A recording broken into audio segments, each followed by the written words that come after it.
Well, hi everybody. Welcome to Stratosphere Studios, your science fiction, pop culture, animation, Unreal Engine go-to place for people who would rather go to someplace else. I hope everybody's doing well. I'm your host, Bill Whittle.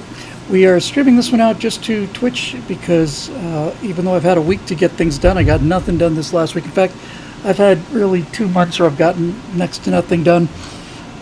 Howdy, everybody.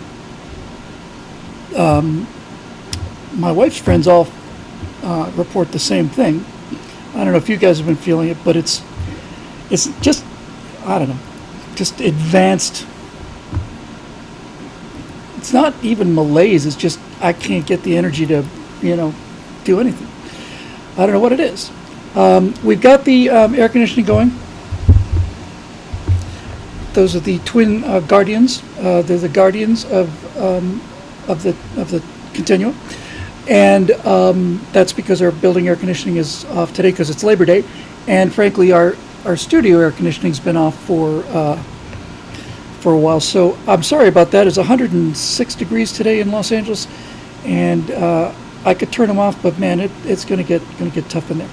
So yes, exactly. Dave Big Booty's got it exactly right. That's the sound of the life support system. And Dave, you have just given me an excellent idea, actually. An excellent idea. I've always felt that this thing needs something different, different look and so on. I am still a long way from this point, but I was playing with the idea of doing the whole thing kind of as a live Unreal, stream live from Unreal into character on the moon or whatever the case may be. But I am giving some thought to green screening this and just having, I don't know, it covered the engineering and life support sounds anyway. Got to do something. I don't know what it is just yet. Anyway, apologies for that. There is genuinely nothing there's something I can do about it. Hang on. There's something I can turn off.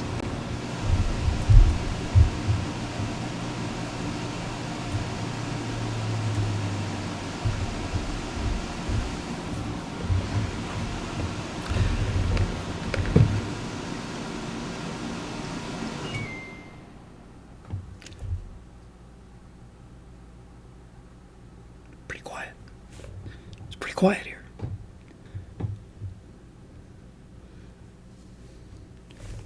Hour 6 of our life support being cut off. I find myself just essentially lying here, trying not to talk too much, conserving oxygen. I've got 4.5 hours left, but the good news is a rescue team is on the way, and they should be here in about 6.5 days. So I'm going to be really quiet. Hold my breath. So, there we go. Yeah, you know what? This isn't going to last. I'll tell you what I will do. I will leave it off for as long as I can. Then I'll turn it back on when it gets to be unbearable. Right now, it's only something and climbing, but that's okay. Because I've really got to do something about all this stuff. Yeah, so I'm just kind of been stuck in some kind of stasis field or something, but I do have a few things to talk about. That's nice to know, isn't it? So anyway, I know don't want to be alarmed that there's a Gorn behind me, but for those of you who are concerned about the Gorn, there's something I don't think I've ever shown anybody. Let me see if I can see it from here. Maybe. If you're worried about why I'm not worried about the Gorn, the reason is because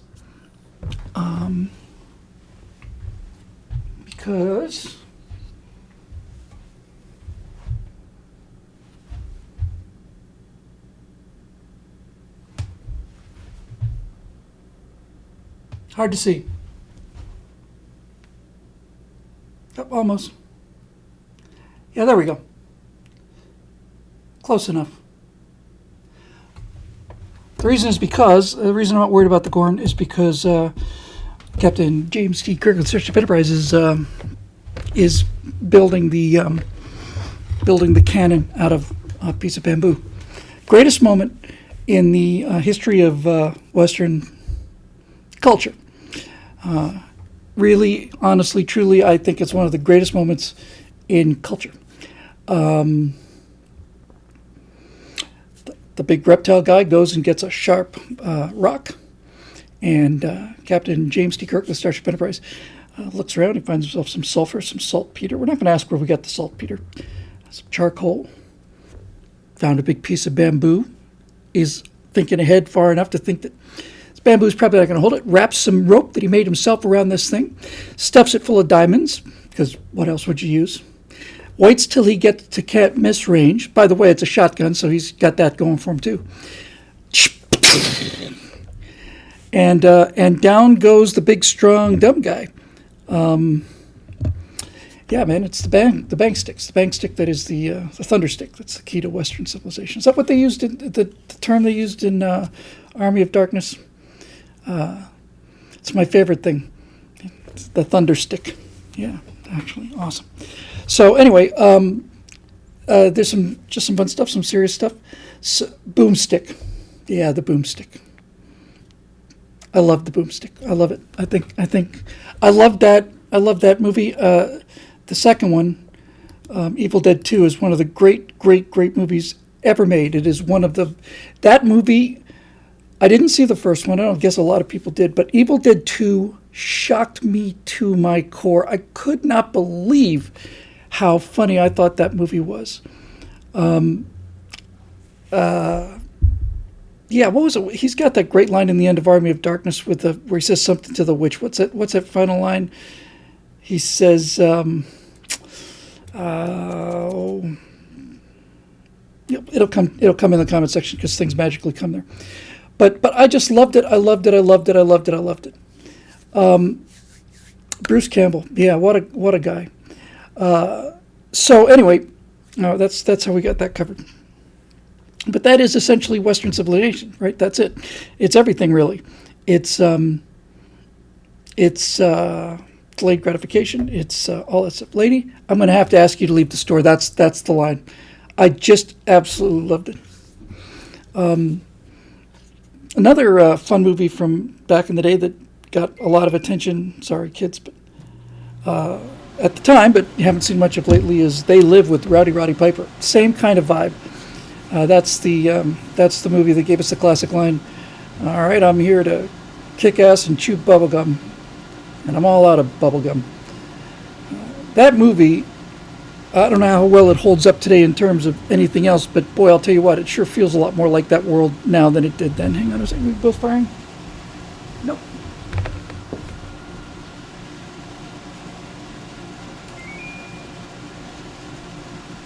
Now, the reason I had to march across the room and do that is because there's a power switch. It's an on-off thing, and when I do that, one of them goes on and the other one doesn't. Then I go power, and then one goes up. Anyway, so there's all of that. So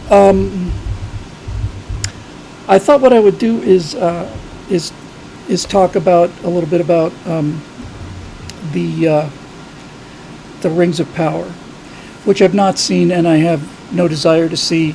And the main reason I haven't seen it is because I don't want their numbers to go up by one person. Needless to say, people I admire very much, three people I admire very much, Doomcock, Gary at Nerdrotic, and Critical Drinker, among others, have taken that thing apart. And I would like to take a minute to talk about not how Rings of Power sucks, because they do a great job of that. I want to talk about why it sucks. What is it that is what makes it as awful as it is? And the bottom line, I think, is actually extremely simple. The Lord of the Rings and Tolkien's universe it's a man's world. It's for men. It's for men. And since we're dropping all the pop culture names over at Red Letter Media, Mr. Plinkett had a line in one of his reviews of the original trilogy, where he was talking about how Lucas put a kid in the movie for the kids to identify with. And then he says a line which went right through me. I'll never forget it. He says, but imagination doesn't work that way. Yes, if you're a 6-7-year-old boy, you're not imagining being a boy. You don't imagine yourself as being the kid. You want to be Han Solo. You want to be the characters, the heroes. When I was 7 years old, I was standing at the bottom of my driveway, which is a heck of a sight to see, on South Shore Road in Bermuda, we had everything was made out of limestone coral. There we had this little entrance to the driveway, and it was, I don't know, 2-3 feet high. And I'd come home from work, and I would run down there and stand there in my Batman outfit with my big plastic Batman cowl with my hands on my hips, protecting the street. And a lot of people, from the waving and from the sign of the horns, really appreciated that protection, for which I'm very grateful. But that's how imagination works. And the world of Tolkien is a man's world. It doesn't mean women can't appreciate it. It means it's a serious world. And the more you know about Tolkien, the more serious you realize this guy really was. He was in the trenches in World War I. J.R.R. Tolkien was in the worst place that has ever been on Earth, and he spent a long time there. He was in the worst place, I think, ever. There have been some horrible battles, horrible wars, horrible different kinds of conflicts, walking into fire with the muskets, all of that stuff. But the thing about World War I that made it uniquely horrific was the fact that the trenches didn't move. This, to me, is always the thing about World War I that is the most horrific aspect of it. Because the trenches didn't move, the dead were not only not buried and blown to little bits, they were buried into the walls of the trench, and sometimes, in fact, often intentionally, and that you couldn't take. There's stories of guys in the Great War who are walking down these duck boards, and they feel like they say they felt like they were on a trampoline, that it was real springy, and what was springy about it is all of the gases, because they were walking on corpses just underneath the dirt. So the thing about the Great War, you think, the trenches and the rats, but the thing that no one can get across and no one wants to get across is the smell, the stink of it, just the stink of it. And Tolkien was there. And so when he writes about things, he's writing about big, big, big ideas. Big ideas. He's talking about the triumph of good over evil. He's talking about the suffering that's involved in that little equation. Oh yeah, good triumphs over evil. Really? No, not all the time. And certainly even when it does, not without cost. Right? It is something you have to pay for. Now we're going to take an intentional little side street here for a second. I have come to believe that there's a certain amount of truth to this, that you pay for the talent you have, and the more talent you have, the bigger the cost. And the thing that came to mind when I was thinking about this is Brian Wilson. If you watch Brian Wilson, I know we're a long way from the trenches of World War I, but stay with me here. If you listen to or watch Brian Wilson working on good vibrations or pet sounds or so on, they captured this really, really well in the biopic Love and Mercy with that actor, Dano, is that his name? But there's a scene in that biopic where they've got the guy, is it, what is it, Dano, is it? Oh, come on, somebody give me the name so I don't sound like such an idiot for quite so long here. There's a scene there where he's standing. He's got the rhythm, the melody rather. He's got that. He's able to play it on the piano. He's able to play good vibrations on the piano. But then there's a scene where he's standing in the and it's all based on reality. He's standing in the recording studio, and he's got his eyes closed, and he's hearing things. And he's hearing sounds. No, not Cusack played the older guy. He's hearing sounds that don't exist, and he knows exactly what they are. And his job now is to find a way to make those sounds come about. And this is Paul Dano. Yeah, thank you. He's terrific. He's just great. Thanks. So there's a scene where Paul Dano's in the studio and he's got his eyes closed as Brian Wilson, and he can hear what he wants, but these sounds don't exist. There are no musical instruments to make the sounds that he wants. So he he spends hours and hours and hours in there, and in the biopic, as which again is based directly on real life, because I've got a copy right on my phone of the studio sessions for this. At first, everybody's, the Beach Boys are there and they're singing, they got their parts in, and he just keeps going and going and going. He'll do hundreds and hundreds of takes of different things, and the notes he's given are so strange. And the instruments that he's chosen. So you got Good Vibrations. It's a Beach Boys California rock and roll song, and he brings cellos in there. Okay, all right, it's brilliant. But the thing that takes Brian Wilson to the level of like mega genius is, yes, he's got the cellos and he's got them doing the and he says to the cello players, he says, you got to attack these more, not so smooth, you got to attack it because now you guys are the rhythm section. I thought, oh, so the cellos are the rhythm section now. Absolutely incredible, and on and on and on and on and on. And there's a scene there with one of the Beach Boys says, they've been doing the same exact thing for 3 hours now, Brian. He says, you can leave if you want to. Anyway, back to the cellos. This is the same quality that Orson Welles had, that every single detail had to be right. But Brian Wilson paid a big price for his genius, and so did Orson Welles, and so did it seems to be virtually all of the big geniuses. Elvis, another great example. Freddie Mercury, Elton John. These guys all pay for the level of talent that they have. And Tolkien paid in advance. But the balance pans balanced. He went through such unbelievable hell, and understand this about Tolkien in the trenches, right? The trenches in World War I are intolerable for any kind of human being. But for a sensitive human being, for a writer, for somebody who's there to pick up the nuances, who can feel the suffering, it's unbelievable. It's unbelievable. So here's why The Rings of Power fails. It's because it's written by people who aren't men, and it's acted by people who aren't men. They don't understand anything about men.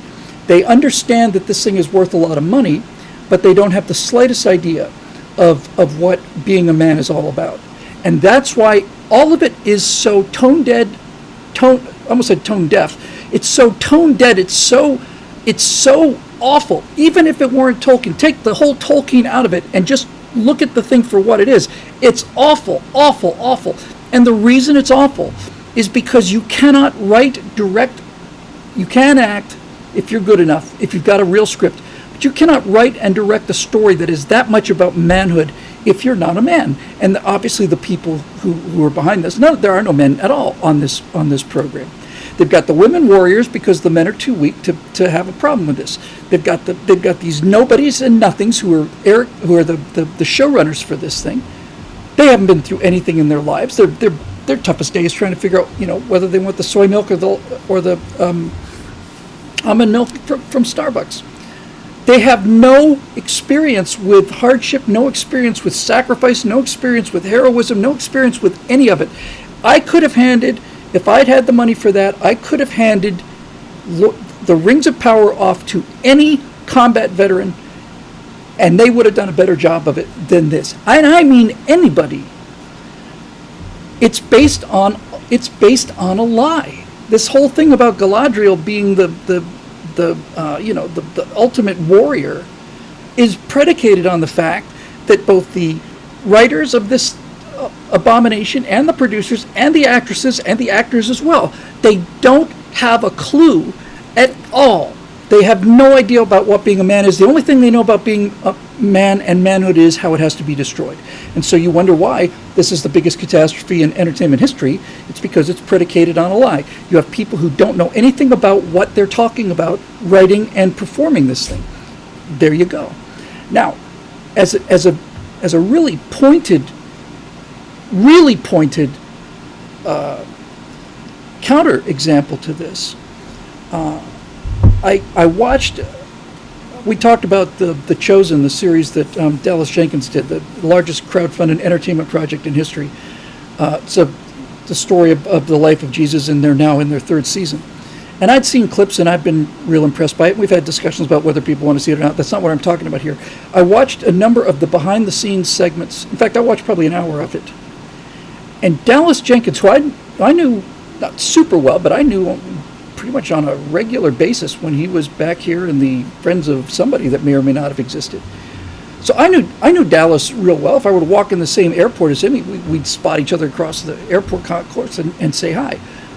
But I didn't have the faintest idea what kind of a director Dallas Jenkins is. He is.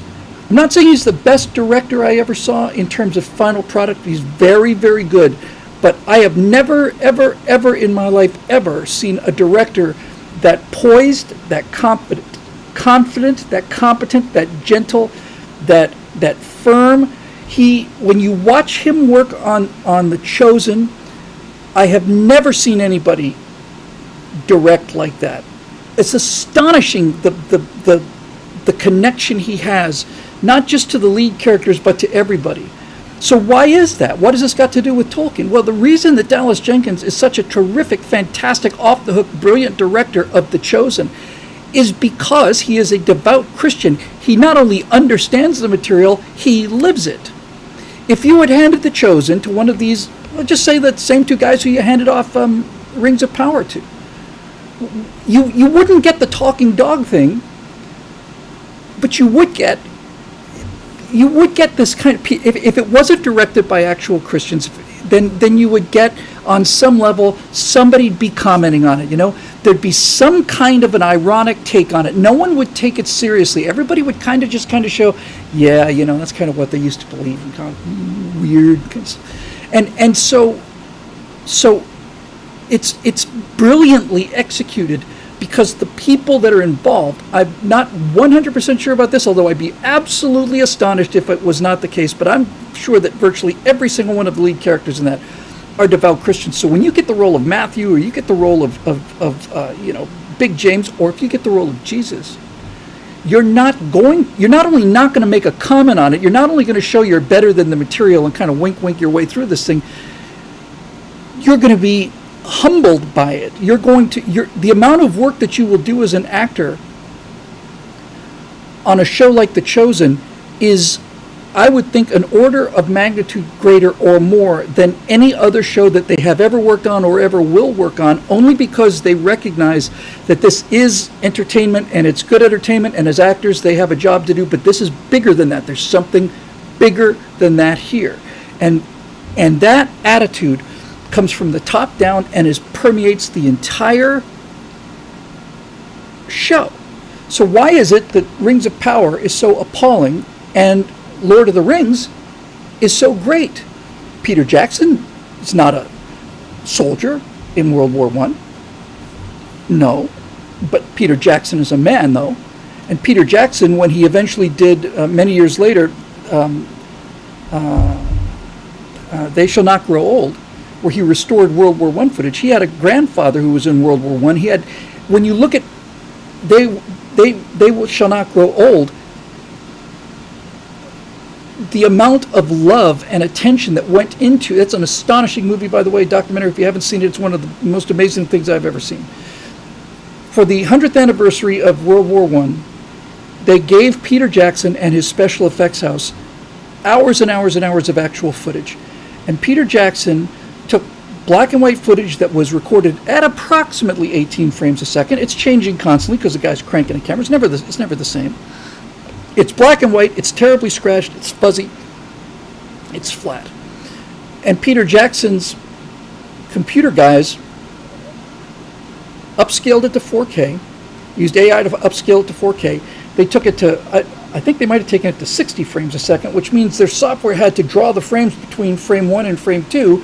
If that's going to be 18 frames and you double that, where's the missing frame? Otherwise it's going to be So the software did that. And the way he chose to do it, and the genius of it, was he started off with black and white footage from World War I, which you've all seen every time, people marching a little fast, and grainy, and all this other stuff. And he picked one shot. It was a long tracking shot, and it would not the kind of thing you would think it would be.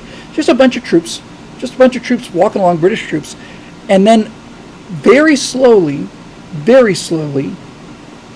this morphed into, all of a sudden it's smooth, now all of a sudden it's sharp, now all of a sudden it's in color. And this guy who was staring at the camera is getting closer and closer and closer. He's staring right at the camera because during the Great War, somebody with a movie camera, no one ever seen that before. It was brand new technology. And you watch it and you realize, no, it's about this individual face. It's about this guy.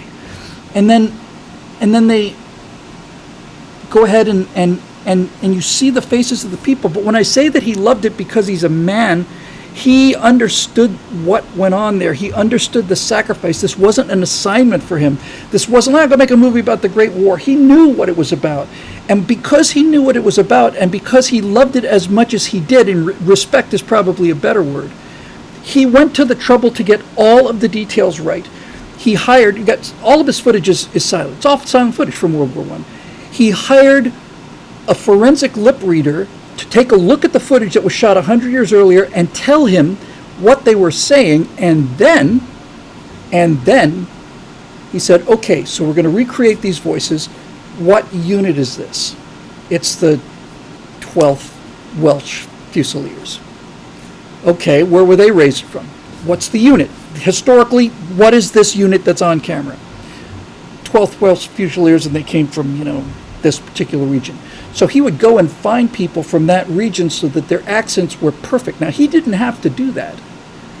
He didn't have to do it, but he did it.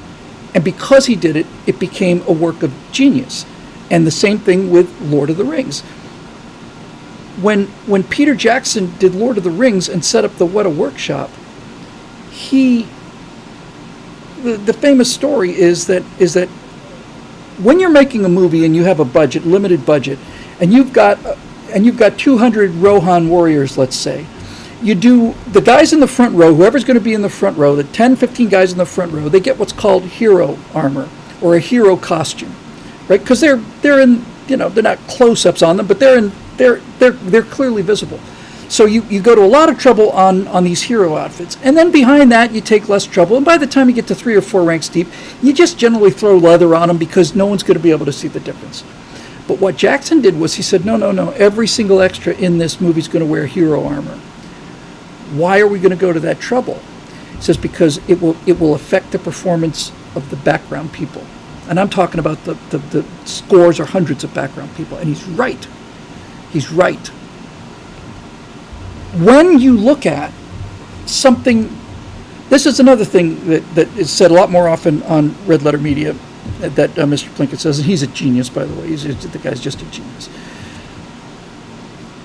He says, you didn't notice it, but your brain does.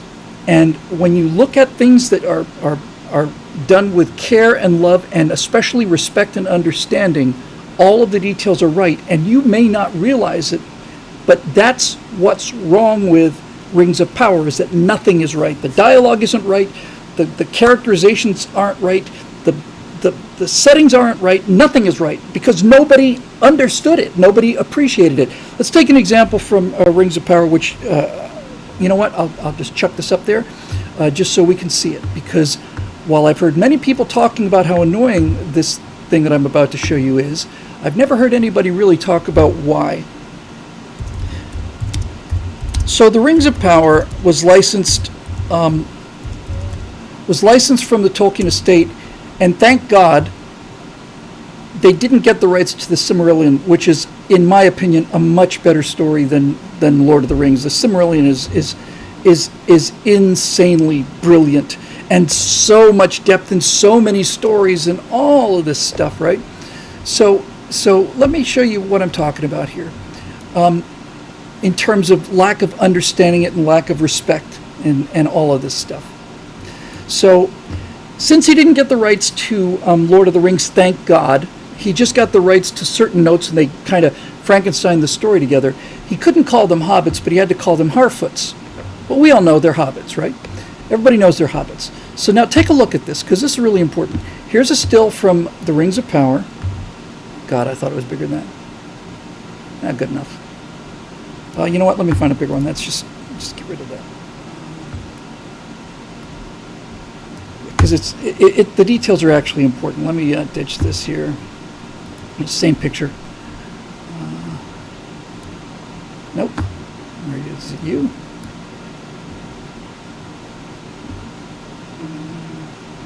Hang on. I want to get this right. Give me 1 second. I got another version here. Because this really, again, I haven't heard anybody talking about this. Come on. And if this doesn't, all right, here we go.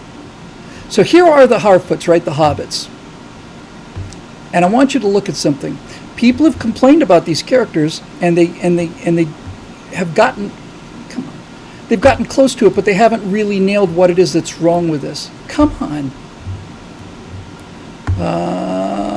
Hang on 1 second, kids. Sorry about this. I should have been thinking about this in advance. Let me just delete this crap and then bring them in again. So, please work. You swine. Okay, I know what we'll do. I'm going to beat this thing. So, here are the Harfoots.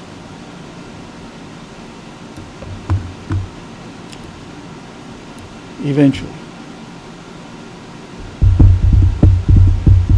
The need for a research assistant grows. Yes, the need for a spot producer would be grand too. Much better. Okay, so this is from the new Rings of Power series. Those are the hobbits, even though they call them Harfoots, those are the hobbits. Okay, now I want you to look at these people, and I'm going to show you what the actual hobbits look like. I want you to look at what these non-men, what these modern idiots did to the hobbits. They turned them into a bunch of filthy hippies, is what they did. They turned them into, these are Woodstock hippies, okay? These are Woodstock hobbits. They're filthy, muddy, disgusting. They've got stuff in their hair. What do the hobbits really look like as far as what J.R.R. Tolkien said that these woodland dwellers would look like? Well, they look like this. I hope I can just grab it. Oh, for God's sake. All right, I'm not going to mess around. You get the idea. Okay, so look at the difference. What the hobbits were designed, the hobbits have waistcoats and jackets and boots. They are civilized people. That's the word I'm looking for. They're civilized. They're not these forest hippies. All of them are civilized because Hobbiton is a little town, and because it's a town, people dress up. People get dressed. People are civic because Hobbiton is a public space. And then these clowns try to give you this oh, they're people of the earth, so let's just cover them with weeds and make them filthy and stuff. That's an indication of how far off they are from actually understanding what Tolkien is trying to say. They're not savages. They're just littler people. They're little civilized people. They have pipes and they have beer and they get the idea, right? They're clueless. There's the word. Dave Big Booty's got it. Yes, exactly. They have dignity. The hobbits have dignity. They're not just a bunch of mud-covered, filthy hippies. But the people who are making this Rings of Power don't understand that. They don't understand it because they've never been to British schools. Right? They've never been to British schools. They have no idea what it's like. I've been to British schools, and when you go to British schools, you, from the day you start in kindergarten, you are wearing short pants, a school tie, white button-down shirt. In the wintertime, at least in Bermuda, blazer with the school crest on it. You had the house pin. Your shoes had to be shined. You had to wear the right socks, and they had to be. It was a uniform, and if you were out of uniform, if you were not respecting that, you had a problem. And so anybody who understands the world that Tolkien is trying to create here understands why these creatures have coats and bow ties and things of that nature. They have it because they're civilized, They're civilized. So none of this neatly, yes, that's exactly right. They always, Lady Hawks says, they always dress neatly. They did dress neatly. You know why? Because if you are a civilized person, then you don't go out in public looking like a filthy hippie. You don't. It's standards. And to me, this example is the single greatest visual example of the difference between the people that wrote this, the guy that wrote this, and the people that are adapting it. How absolutely, utterly, 100% clueless they are about all of it. They just don't have any idea. We've talked about the whole Trojan horse thing about, we're going to have black hobbits, we're going to have black dwarfs, we're going to have all of this other stuff. It is a Northern European mythology. Tolkien wrote it so that there would be a mythology of England other than the Christian mythology. And he is a devout Christian. He wrote the languages first. He wrote the languages. He wrote the Elfin language, High Elfin and Low Elfin. He wrote the languages of the orcs. He wrote the dark language of Mordor. He wrote all this stuff. He was a linguist. Once he had those languages, once he had those languages different enough, and based on what they were based on, here's a largely equestrian society. Here's a city that's fallen from very high, but is still maintaining, what it's trying to do. Gondor is the home of the Númenóreans, but it's still hanging on to its dignity. All of this other stuff, and he creates this world. Now, to say that they want, this is the thing that I've heard so many times. This is the thing makes my head want to come off. Eric says, and he's right, Rohan were the Anglo-Saxons and Gondors were the Normans. That's perfectly correct, yes. Look at the Gondor helmets. They're basically conical helmets, and the Rohan are the bearded guys with axes. This understanding of it is what's important. And here's the thing that makes me just lose my mind. When you listen to the cast members and the showrunners on Rings of Power talking about, and that one woman, this will be the first dwarf of color you've ever seen. Dwarf of color? There are no dwarves of color. Just the same way as there are no hobbits of color. They're essentially Caucasian, Northern European people. And if you try to put something in there in order to make a point, then all you do is take somebody out of the picture. So they would say, so the recent people would say, well, it's time to modernize Tolkien. Really? Is it?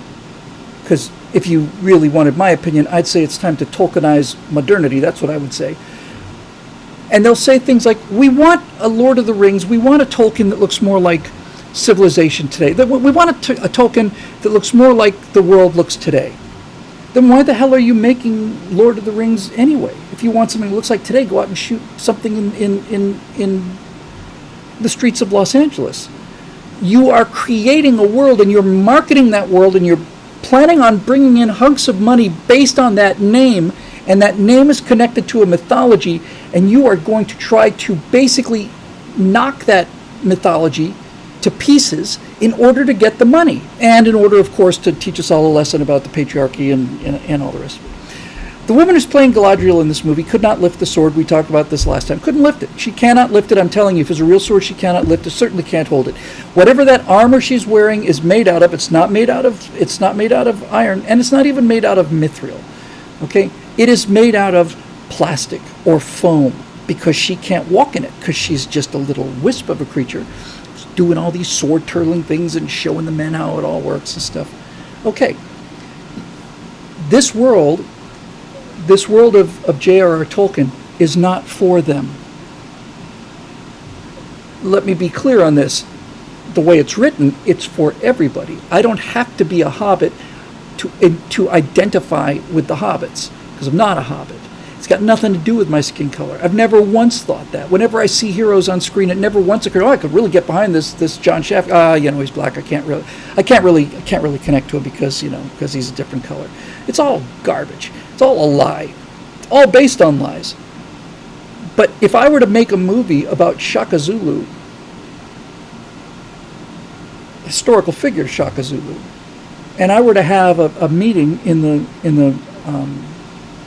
the village where Shaka is king, talking about the influx of the British and how he's going to go to war with them, and I had every third guy was an Asian guy, and then there's a white guy who's his sergeant, lieutenant, and half of his warriors are women, I could do that. But it's not Shaka anymore. Now it's me telling you what you should believe. And I noticed that we don't see white characters in Wakanda Forever or the Woman King or whatever this thing is called. There are all these black female warriors. That's fine. In fact, especially in the case of the Woman King, that's especially fine. You have created your own property. Cast it any way you want to. You want it 100. I'm 100% behind you on this. Absolutely. You make the world. You make the rules. You can do whatever you want to. But that's not what we're talking about here. We're talking about people enforcing modern standards, which are considerably, in fact, they're almost immeasurably lower than what they were in Tolkien's time, and we're trying to enforce it on you. Oh, Dwayne Cates has got it. Is down. Ryan Gosling is George Floyd in George Floyd, the story of George Floyd, starring Ryan Gosling. It's not about any of this nonsense, right? Lord of the Rings the Rings of Power conceivably could work with non-European actors if it were written by a man. And I know that'll work. The reason I know that'll work is because if you look at Diaz for Dungeon, which is right here on Stratosphere Studios page on YouTube, you'll find out that it's a black guy and a white guy. Now, historically speaking, there really weren't any black princes in Northern Europe, but the location is not specified. It's my property. It's my world. I'm not setting it in Scandinavia or anything. I'm saying he's a prince, and since I don't treat him as a black character, since I treat him as not even an equal, he's a prince, and I'm just a frickin' mercenary in this who happen to be friends. So it can work, but I can't even start to think about what Diaz for Dungeon would look like if my point were to write a black character. Like Zoe's going to be a black. He's going to be a black knight. He's going to be a black knight or a black prince.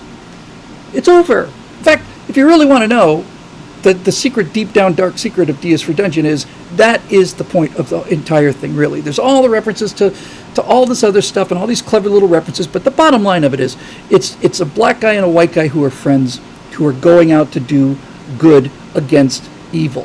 And that is its most powerful statement of all.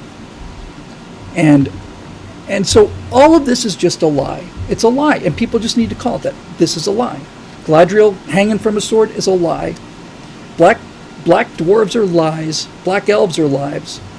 You might have mitigated it if you'd had somebody who knew it, but the guy who plays the black elf, when you see this guy off camera, it's unbelievable. Yes, Zoe was a Moorish prince. Yes, exactly. He was a Moor who found himself in on the southern boundaries of southeastern boundaries of Europe, which is where his kingdom is. So all of this is a lie. Now, Marusha Dark writes here, it would be interesting to hear Bill's take on the women in my fantasy novels.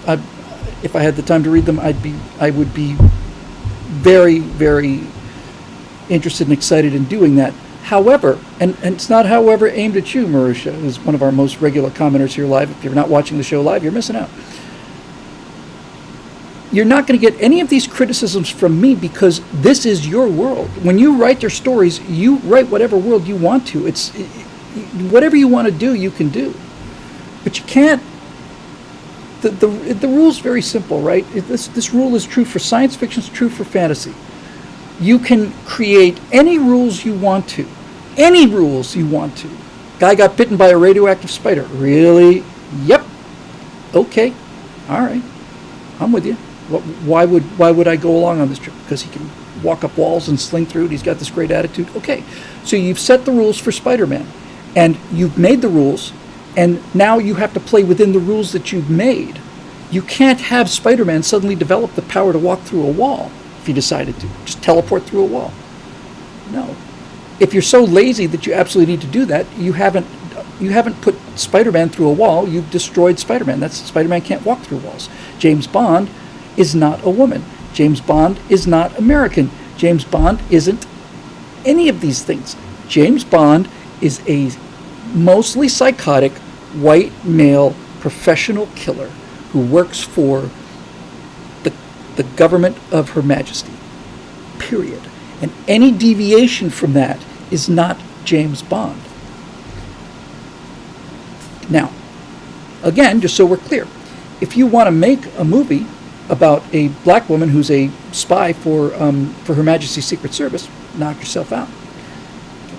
Knock yourself out. And if you know what you're doing, you'll actually make that character interesting, but you don't, so you won't. So there you go. This whole thing is based on a lie, and this is the thing that I keep coming back to on the entertainment stuff. This is why people aren't buying it. It's a lie, and they know it. In the original Star Wars prequel, having this kid flying the pod race and then going up and blowing up the robot control ship and all the rest of that garbage is a lie. It's a lie. No one believes a little kid can do that. I don't care how strong he is in the Force. It's a lie. By the way, midichlorians, I'm not going to get in the weeds on Star Wars, but if you ever want to see an example of laziness, I mean, if you really want the textbook example of what is lazy writing, there is no example that will ever beat the midichlorians in The Phantom Menace. Because George Lucas, one of the laziest men in show business, needed a way to show that this kid had unbelievable force power. He needed to show that this kid was so strong in the Force that it would be worth taking him off of this planet and bringing him back and all the rest of the story that follows downstream. He needed a way to show how powerful he was. And he couldn't think of one. So he just said, we need a number. In other words, Yoda's a 700, but this guy's a 9,000. Great, he's more than 9,000. Okay, now we're going to have take a little bit of his blood, and now we'll get a number, and now Obi-Wan will say, his measurements are off the chart. Really? Why don't you just show him doing something effortlessly that is astonishing? Wouldn't that be much more interesting? Wouldn't it be much, much more interesting if this little boy who's a slave doesn't realize he's got these incredible powers, or certainly doesn't plan to use them? What if he was looking for a part underneath all this junk and he simply raises his hand and this enormous pile of junk just flies up and he pulls out what he needs and drops it? Okay, there you go. But now midichlorians, it's like, oh, okay, so nobody, it's not like anybody can be a Jedi now. Now you got to have the right bloodline. It's another thing that they killed is that belief that anybody can be a Jedi. I'm going to run this thing as far as I can here. There are think of the third one. Yes. There are 3 and perhaps 4 stories that are identical. And they have the identical arc and they have the identical paradoxes. And these 3 identical stories are the story of Luke Skywalker in the original Star Wars trilogy, the story of Aragorn in the Lord of the Rings trilogy, and the story of Arthur in the Tales of Camelot. I'm going to turn the sound off because this is important. What Luke and Aragorn and Arthur have in common is they all start out as nobodies. They are nobodies. One's a water farmer on an unknown planet. Another guy is a guy who's just wandering through the woods in the darkness. And the third one is a page. He's essentially carrying the sword for other knights. They're nobodies. In other words, they're like you and me. They're nobodies. They have no power or prestige in the story. And then, through the course of the story, we discover that each one of them has to face the fact that they have to step up. And then it is revealed that they actually are of royal blood, that there is in fact noble blood in their veins. The point of doing it the way they do it is not that oh, so Luke is a Skywalker because the Skywalkers, or Arthur is descended from this, or Aragorn is descended from the Númenórean kings. No, the reason they start them out as nobodies is so that you can believe that you have noble blood in your veins that you don't know about. That's the magic of all of it, right? The magic of it is the sense that they didn't know that they were chosen characters. They didn't know. They were walking through life in a dream, and then hardship caused them to confront this, and they rose to the occasion.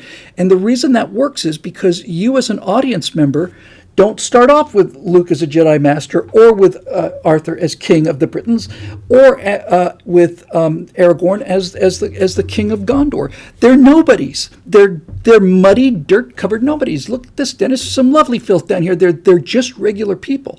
And as that journey continues, you realize, well, I identify with this guy. He's a nobody. I'm a nobody too. Of course I'm a nobody. I'm just a guy. I'm just a regular guy. And then as these things start to happen to them and they start to make these decisions, you get to go with them. You get to go with them. You get to, oh, really? Yes.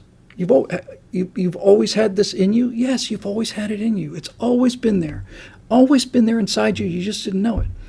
That's why these stories resonate. That's why they're magic. And I said there was a fourth one that's a peripheral one, not quite as on key. But look, I'll take those three, right? You've got the Lost Prince, and obviously Harry Potter follows this thing. You got the Lost Prince, Aragorn, Arthur, and Luke, right? You have the Wise Elder. You got Merlin. You've got Obi-Wan, and you've got Gandalf. You have the Rogue. You have the trickster. You have these enemies and these allies. You have a quest. All of this stuff, all of it, it's all the same story again and again and again. That's why it works. It works because it's not just telling a story. It goes to the fundamentals of human psychology, and more importantly, to the fundamentals of human aspiration. This is what you want. You want to be a hero. And this is why the whole Rings of Power plus Star Trek Discovery and Picard and all the rest, this is why it fails, is because there are no heroes in there. Galadriel's not a hero. Nobody buys it. Nobody. She's a magic dwarf who does wire foo flying through the air. No, a magic elf. What difference does it make?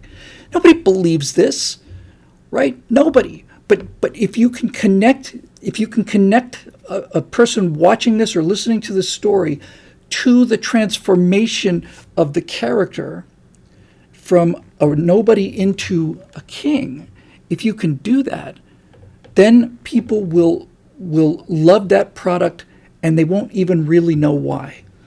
But when you look at Star Wars, before Star Wars was assassinated on purpose, you had grown men and women, mostly men, who would be, branch managers at some office someplace. They got their little action figures on their desktop, right? And for a while there, Jedi was like the second or third largest religion in Great Britain, and it was a religion. Why? Why would these grown-ups do this? Well, they do it for the same reason that this grown-up used to get dressed up as Mr. Spock and go to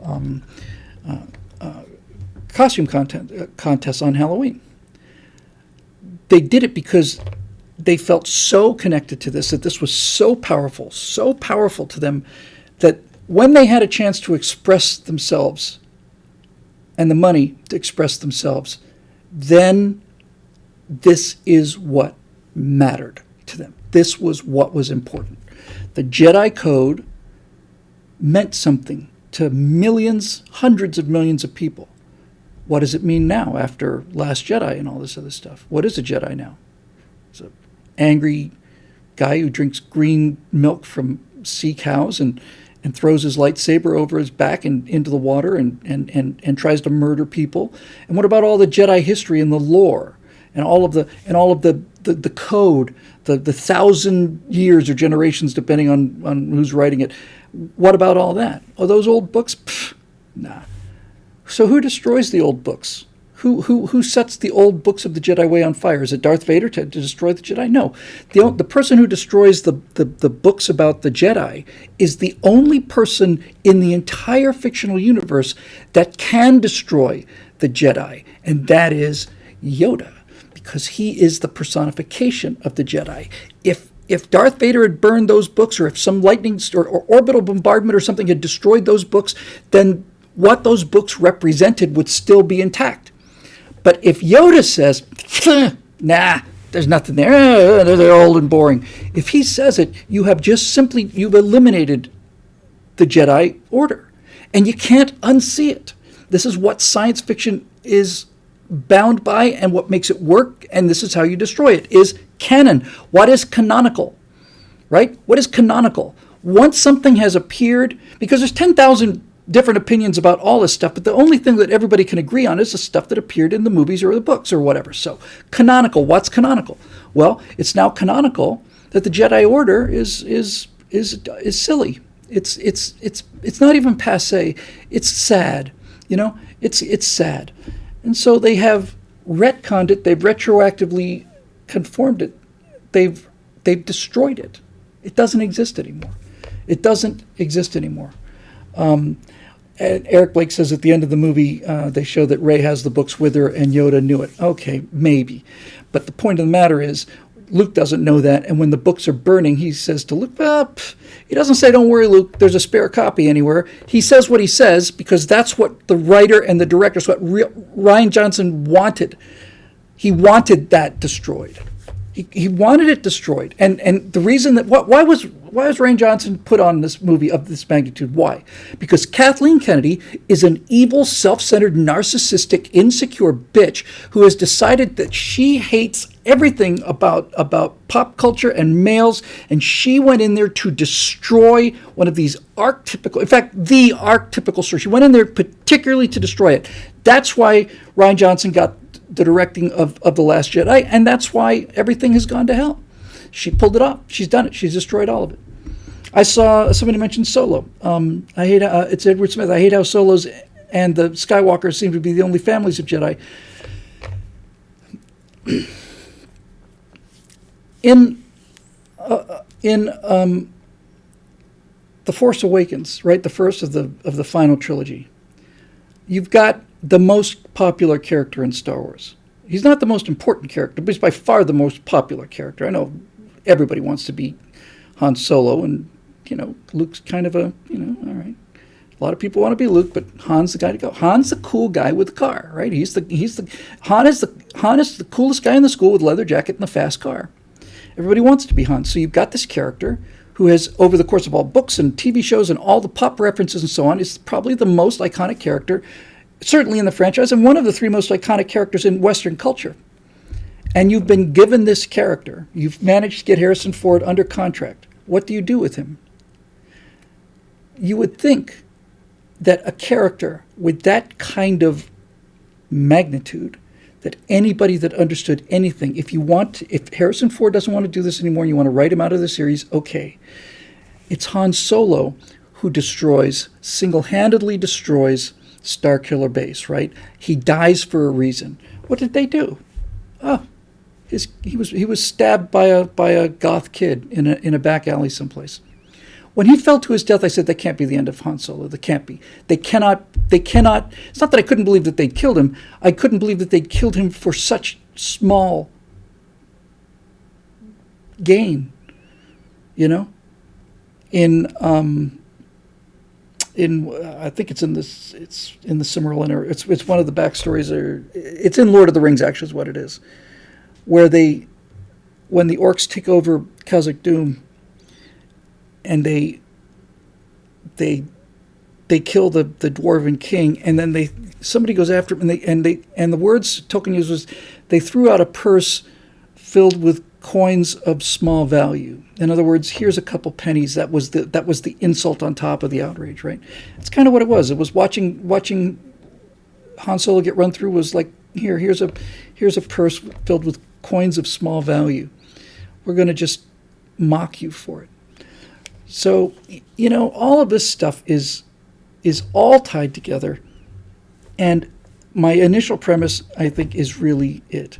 Han Solo is a man Luke Skywalker was before he became a deadbeat dad and a confused, duddling old fool who needs some girl who's never been on board a spaceship in her life to explain to him how his own hyperdrive works. So he's that, and Luke is this, and it had to be destroyed because it was too powerful. It's too powerful, and so it had to go. And the same for Star Trek. Star Trek was an idea so big that it completely survived the recasting of what made Star Trek. The original show was, I watched 72 hours of Star Trek, right? 72 episodes, I think. Okay, great. That idea, the idea behind Star Trek, that future, that world, was so attractive that you could do what any of these people should have done, which is if you can go in there and screw up Captain Kirk and Mr. Spock, and you can make this Michael Burnham on Discovery, Mikey Spock's sister. She's the black female sister that Spock has had this whole time and has never talked about before now. That's stolen valor. They're trying to take Mr. Spock's affection and respect, and they're trying to wear it like a skin, and we all know what that is, right? They could have taken Discovery and made Discovery an entirely new show that played by the rules of the Star Trek universe, and if they'd had any talent, it would have been like Deep Space Nine or Enterprise or Voyager or anything else like that, or Next Generation. But no, the people that have it now are so far away from the core idea of it that they not only don't understand it, they hate it. Let me just make sure that we're all clear on this, right? The people who have Star Trek now, Kurtzman hates Star Trek, hates it. He hates it. The people that have Star Wars hate Star Wars. Kathleen Kennedy hates Star Wars, hates it. All of them hate this stuff. The people that have Lord of the Rings now hate it. The reason that there's a female warrior in Rings of Power is because they hate the idea of strong men doing good and protecting the weak. They hate it. They hate it. So it has to go. And they've done it. They've made it canon. Right? They've made it canon. And this is why I feel like it's time for something new. And it's not just time for something new. Yeah, Marusha's got it too. They're the people, they're Americans who hate America. That's who makes this garbage now. So if you wonder why Star Wars doesn't feel like Star Wars anymore, if you wonder why Star Trek is now a dystopia, the Federation's a dystopia filled with espionage and people having their eyes ripped out and everything's dark and everything's metal and all the rest of it. What happened to the Federation? It was handed off to people who hate America. That's what. The Federation was America. It's what Gene Roddenberry designed it to be. It was America. The Bridge of the Enterprise is America. It's multiracial, multicultural, men and women working together, and they're the best in the fleet. That is handed off 2 generations later to people who don't understand any of these things.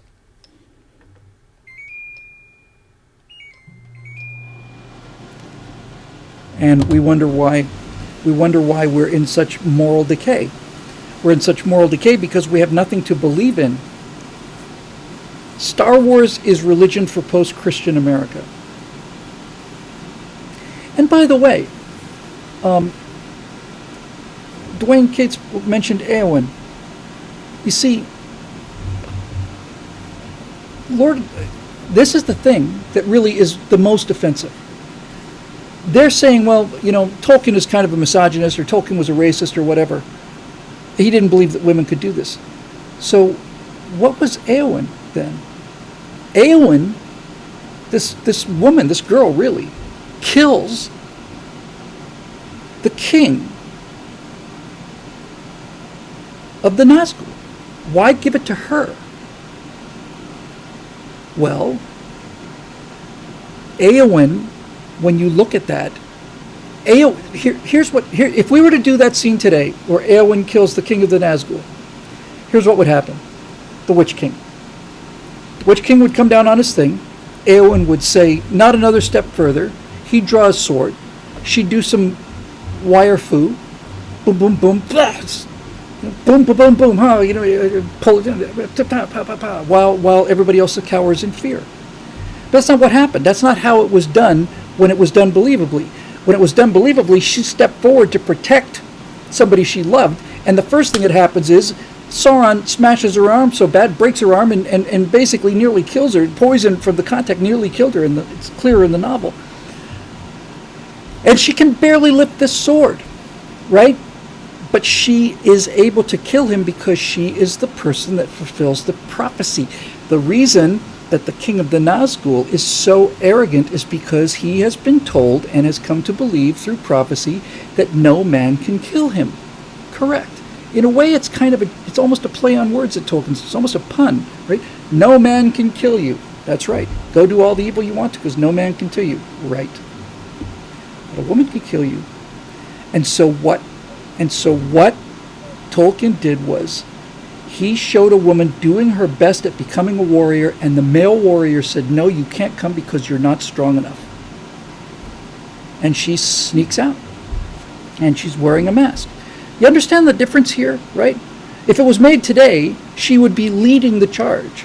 She'd be in the front leading the charge if it were made today. But no. That would be a lie. This is true. She wants to fight. Okay. There are cases of this. First time chat from Supercellus 124. Oh, applause and things and other cool emojis. So, and does she wire foo her way through this? No. I keep wanting to say Sauron. The Witch King is on his knees. Is he on his knees because Éowyn was such an incredible warrior that she hacked a leg off? No. He's on his knees because one of the hobbits sacrificed himself to put a dagger in his leg so that he could get down to a level where this essentially physically weak woman could put that sword through his frickin' helmet. And it's one of the greatest moments on screen. It is an absolute cheer. It's a joy.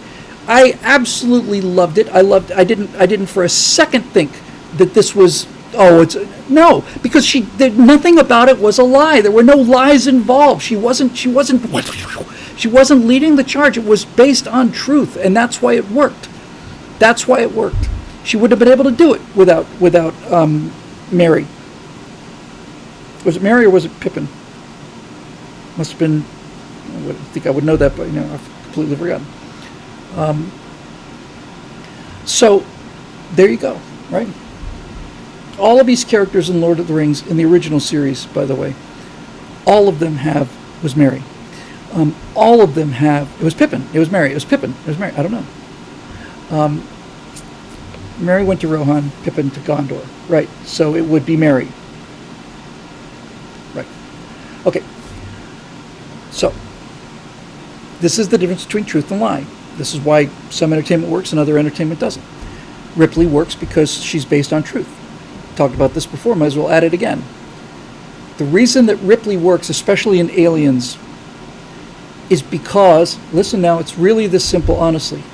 The reason people believe Ripley is because Ripley doesn't want to go.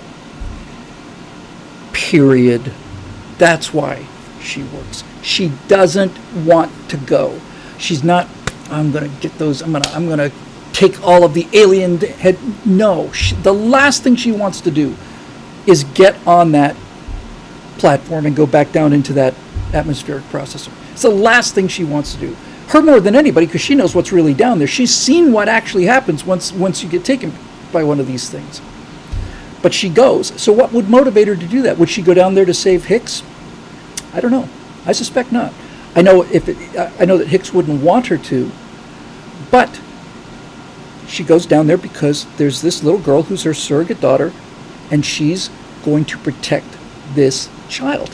And that's why it worked. And Infidel 42 says, same with Sarah Connor. Yes, Sarah Connor was a waitress. She didn't go around like terminating Terminators. She wasn't like a warrior queen. She wasn't practicing no, she was a waitress who was trying to defend her son, trying to keep that whole hope alive. And when you violate these rules, people will know it, and they simply won't believe it anymore. And so here we are with this wreckage of the pop culture. Everywhere we look, it's just plain gone, and it's not coming back. It's not coming back. I don't see how you bring it back from this. I don't see how you bring it back. Which is probably as good a segue as anything to the next topic.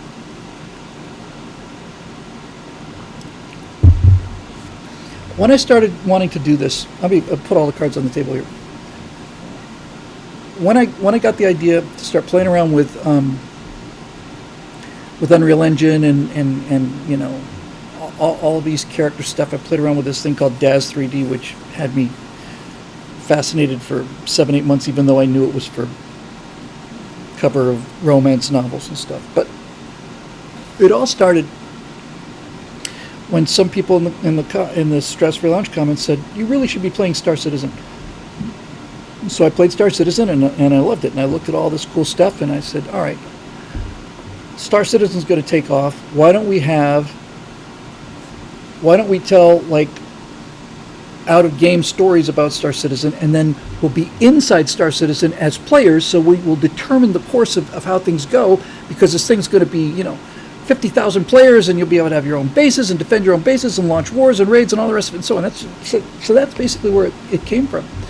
And as time went on, and I began to realize that this thing wasn't going to happen, I went through this period of real kind of depression. It's like, so what, am I going to just do this from scratch by myself? I'm just going to... And then after I had done enough of it by myself, and I mean a little bit of it by myself, I realized, my God, this is so much better. This is so much better than this Star Citizen dreck. Forget the game, all right? Just look at the lore, the history and the lore in Star Citizen. It's the United Earth Empire. Okay, is it a benevolent empire or is it an evil empire? No way to know. Are they people that... What do the policemen look like? Are they... When you say it's an empire, is it nobility? No, who knows? You've had this thing for 10 years now, Chris? Yeah. What's the name of the current imperator? I don't know. Nobody knows. What government types do they have? Don't know. Okay. It's barren. And so we decide that we're going to... oh, and by the way, what about the aliens? Well, we have the turtle people. We have the bird people. We have the tree people. And we also have the reptile people. They're the bad ones. Of course they are. They're a starfaring race with claws this long, out to here. Makes it a little tough when you're trying to assemble watches or warp drives or something like that. Yeah, who cares? We'll name them the Vandul. Get it? The Kilrathi. Get it? In Wing Commander, the Kilrathi. What are they? They're the lion people. We can't do them anymore because we've already done them. So you got guys in lion suits, basically. Yep. And what are they called? Kilrathi. Wow. Sounds like Grievous. So now the aliens in Star Citizen are the Vandul. They're not the Vandals. They're the Vandul. Vanduul. Race of reptiles that use swords, wear no clothes, have no tech, basically spears, and manage to have a completely starfaring civilization that is exactly precisely at the same tech level as we are. It's lazy, and in some cases it's not even lazy. In some cases it's like, it's hard to accuse somebody of laziness if they just don't have the chops in the first place, right? And it just doesn't. So this brings me to the second topic for the night, which is the colonies. So I've got some really, really, really cool ideas for the colonies. Some really, really original ideas that no one's seen before. The space combat, the interstellar travel, all the stuff. No one's seen anything like this before, and it's based on, and the reason they haven't seen it before is they don't understand the physics of the astronomy the way that I do. And I'm not lazy about these things. So, thank you. Hydrate, Bill. Hydrate, I will hydrate. Okay, so great, right? Fantastic. I'll just be the guy. But when you think about the granularity of a successful project, you realize there's no way anybody can do that. The original Star Trek, I keep wanting to say 72 episodes. I'd be embarrassed if I was wrong about that, but that's certainly the number stays in my mind. So that's, I don't know how many duplicate writers were. I guess DC Fontana wrote a couple, but at the very least, yes, I have read The Mote in God's Eye. That was original. At the very least, there were probably 60, 65 different writers who I got to spend an hour with while they got to deal with Kirk, Spock, and McCoy and all the rest. Right? So I got to watch 72 hours of Kirk and Spock and McCoy. And by the way, I know this hit me like a thunderbolt. I got to watch it for free. It wasn't behind a paywall. I didn't have to pay for it. It was on TV, and I could just watch it for free. 72 hours of these three guys, plus the Enterprise and all the rest of it. And it's 65, 70 different people, writers, who are putting all this stuff in, different directors, all the actors and so on. Okay. Roddenberry didn't write those episodes. I'm embarrassed to say I don't know how many he did write. I think he wrote The Cage, which became The Menagerie. But certainly he was not the major writer on this thing. He was Roddenberry. He was the great bird of the galaxy. He was the guy who made sure that when the scripts come in, we're going to give this to a science fiction writer. Not going to give it to somebody whose last job was, working on Ally McBeal or whatever. He's going to find some guys that got their chops. Pitch the idea. Okay, approved. Let me see the script. And anything that's not Star Trek, he'll change. But he'd made his world so clear that these writers just stepped up. So we get all these different brains and all these different perspectives working on this idea, right? So here I am with this thing for the colonies that I think is an extremely rich and fertile platform. But there's no way, sorry to interrupt, sometimes something in the comments catches me. Electric Lock 18 says, Bill, you went off on griefers last week. Would you consider naming your bandits griefers and making it a linguistic shift like Jeez in Ender's Game? Yeah, it's not a bad name. That's actually kind of cool. If you've got a bunch of pirates and marauders, you call them griefers, then it makes sense. It resonates, and it makes sense. Did I say that twice? Well, I should say it 9 or 10 times. Yes. Somebody who's ever played a video game who becomes a naval officer, sees people destroying things for the sake of destroying it, call them griefers. It's not a name I invented. It's just it.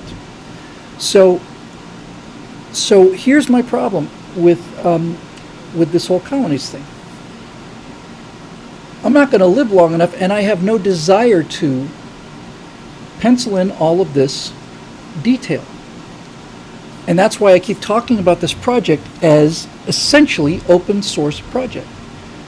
We've talked about it before. I'm going to talk about it again so we're a little bit clearer on this, right? What I would like to do is I would like to look at the colonies as, let me rephrase that. Here's how I would like the mechanics to work. On our website, I would like to have several different categories of things that need detail. Right? We're not going to change any of the laws of physics. We're not going to invent anything new. We're just going to write in some detail. The solar systems, the star systems, are going to be real star systems. They're going to be based on this game called Space Engine. It's fantastic. Accurate stars in the right places, right temperatures, right everything. We'll write a little script so that all of the planets that we put in there have our names. You put that script in your copy of Space Engine. We keep updating the script constantly from Command Central so that anybody who's got Space Engine, and I don't know what it costs, let's find out, gets to see the same universe as everybody else. So Space Engine, the Universe Simulator. 10 out of 10. I think it's free. I'm virtually positive it's free. Yeah, I'm virtually positive it's free. Okay, so if you don't have it, get it. Get Space Engine. And you'll see how amazingly detailed it is and how beautiful it is. All right? So you can customize the planets in Space Engine. It's a simple text file. It's not something you want to do as an amateur. It took me a long time to get the hang of it, but what we'll do is we'll say here are the explored 25 systems that we have, or got to 30 light years or so. We've kept as much of Space Engine's default as we possibly can. We're not going to rename every one of the 35 moons that are in orbit of gas giant number 6 around, around Procyon. We're going to leave that stuff alone. And so we're going to have a gigantic, enormous grid of things that we're all on the same page for. And then what I'd like to do is I would like to, on our website, say, here are things that we need worked on. We need names and descriptions of the astronomical objects. The big ones we'll take care of. The big ones are going to be story points. We'll take care of them. The main planets in the thing. But here's Space Engine. Planet number 6 has rings, and it's an ice giant. It's got 14 moons, and here are the names. Fantastic. Space Engine $34.95 on Steam. That's interesting. I wonder why it seems to be free. $24.95. Okay, so it's not free. It's worth every penny. You should support this guy. He's fantastic. Okay, so that puts us all on the same page. So we need that. Here's some things that just off the top of my head come in. We need the history of these astronomical bodies. What's its name? What bases are there? What are the features called? Isn't that cool? Yeah. Space Engine procedurally generates planet number 7. It's got this big old open space here. What's that called? What's this little inlet called? It's the Bay of what? Name it. And it's all yours, right? All yours. As long as it's not, this is called, mountain face. And I'd even let you get one of those, by the way. Space Engine Pro. I didn't know there was a Pro. In any event, look, $50, $60 is real money these days, but it's worth every penny. And it's not a game, by the way. If you don't like computer games, good, because this isn't a game. It's a simulator. It allows you to see the universe. It's beautiful. It's so beautiful. And the music is fantastic. It's just ultimately great. So give it to me.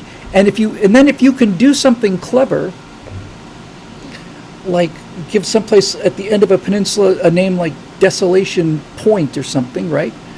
Okay, that sounds cool. Why is it called Desolation Point? Well, it's called Desolation Point because 40 years ago there was a group of 120 explorers and 3 rovers, and they tried to get out there and get down. There's no way to get down. They ended up starving out there. That's why Donner Pass is named Donner Pass.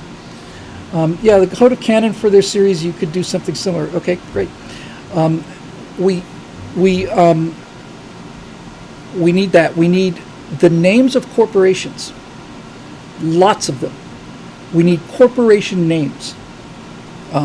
I'm going to Purloin. I haven't asked his permission yet, but one of my best friends is a guy who's a brilliant engineer named Brent Regan. He's the smartest guy I know.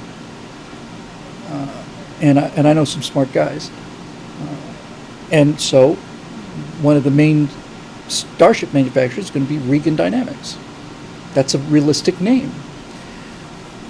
I want names of Wayland Yutani. Perfect is a great example. Gies AZ says Wayland Yutani was a great name.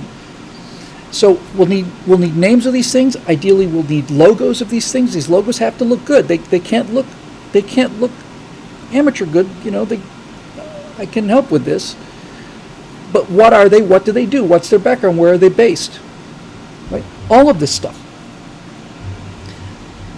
We're going to need all of this details fleshed out as quickly as possible. And so since you have a lot of processing to do, we cannot do serial processing. It can't be everything comes through me or out of me. It's got to be parallel processing. GK Masters says just be careful if using real people or people with still living descendants. We're not using any real people. And it's all in the future. So if you invent a name, if I call somebody John Boyd, that's fine, as long as I'm not telling the story of John Boyd. In any event, that only applies to famous people. You can't, and it doesn't even apply anymore, honestly. There was a time when every TV show out there, when I was a kid, said the names the names used in the show are completely fictitious and do not represent any person living or dead. Okay, but that ship was sailed. But interest me if you can, right? And it doesn't have to be a lot of stuff. If you've got if you decide you want to take this asteroid that's in orbit around the 9th planet of this particular system, and it's got one unique feature on it or something, give me something, right? And maybe maybe the thing is that this thing has absolutely nothing to distinguish it. It's just another rock, just like all these other rocks. Fantastic. So we're going to need that stuff. Those are the first two things that really come to mind. And when we talk about the mega corporations, I'm especially talking about the kind of things you're likely to see off-world. So food companies, shipping companies, tech, all of this stuff. Old versions, hang on a second, Royce says, old versions of space engines available for free below, so you can see it for free. Is that on the Space Engine site? Yeah, I'm pretty sure I got mine for free. If there's a new one, a Pro, I'm going to get it. But anyway, so by piggybacking ourselves on top of this, here's what I think is kind of the genius of it, if I don't say so myself. Space Engine is a fantastically good-looking piece of software. It's just beautiful. It's beautiful. I've spent hours, hundreds of hours, just looking around there, right? We can, because Space Engine is open source and allows you to modify it, we can put out a modified version of Space Engine. And when I say modified, I just mean we're not changing the code, we're just, this planet name is different, we changed the orbit because we wanted to be a little more realistic. Or we needed a water world there. Now everybody's on the same page. Here's the instructions on our website. Take this file, which is file number blah blah blah, point so and so, active of as of September 5th, 2022. This is the latest file, right? You just put it in this folder, and now we're all on the same page. And then out there, fans out there come back and they start saying they bid on it. You got to bid on it first because number one, you don't have any rights to this stuff. It's just that simple. There's no way to. If you're not willing to agree that you don't have any rights to this, then there's no way that we can possibly do this, right? You have to agree that you're doing this out of love and out of fun, and that's its own rewards, and you have no claim whatsoever on anything downstream, because otherwise it's just a legal nightmare. But bid on it, right? I want to take care of this system, I want to take care of this planet, I want to do this one. Go, knock yourself out. Come back with it, and then basically either I or somebody who knows the universe well enough will say, yeah, it's fantastic. Or maybe we'll take a pencil and draw a line through two things that we find a little bit not quite in line with what we're doing. Marisha says, have patrons who name things. Yes. I mentioned this game, which I haven't played much at all, because it was frankly too hard for me, because I'm no good at it. But it's a valuable resource called Prosperous Universe. It's a space-based economics simulator. I would like to, please don't write them about this because I'm speculating here, okay? But they have done the trouble of coming up with 200, 300, 400 different commodities and elements and all the rest of it, and the pricing and all the rest of it. I would like to be able to talk to them and say, can we license a version of this with our names? And so instead of having to build all of this software, it's there. We're just gonna ride on it.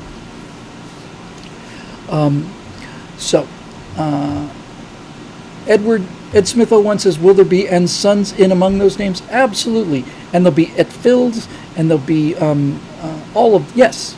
Give me a story. What do they do? Traveler did that rather well, I thought. The mega corporations and Traveler were pretty good. First time chat from Tickerton. Way too small an atmosphere. Okay. Nevertheless, that's an excellent first time chat. And Company, Inc., LLC. Some names will be kind of these modern kind of names like,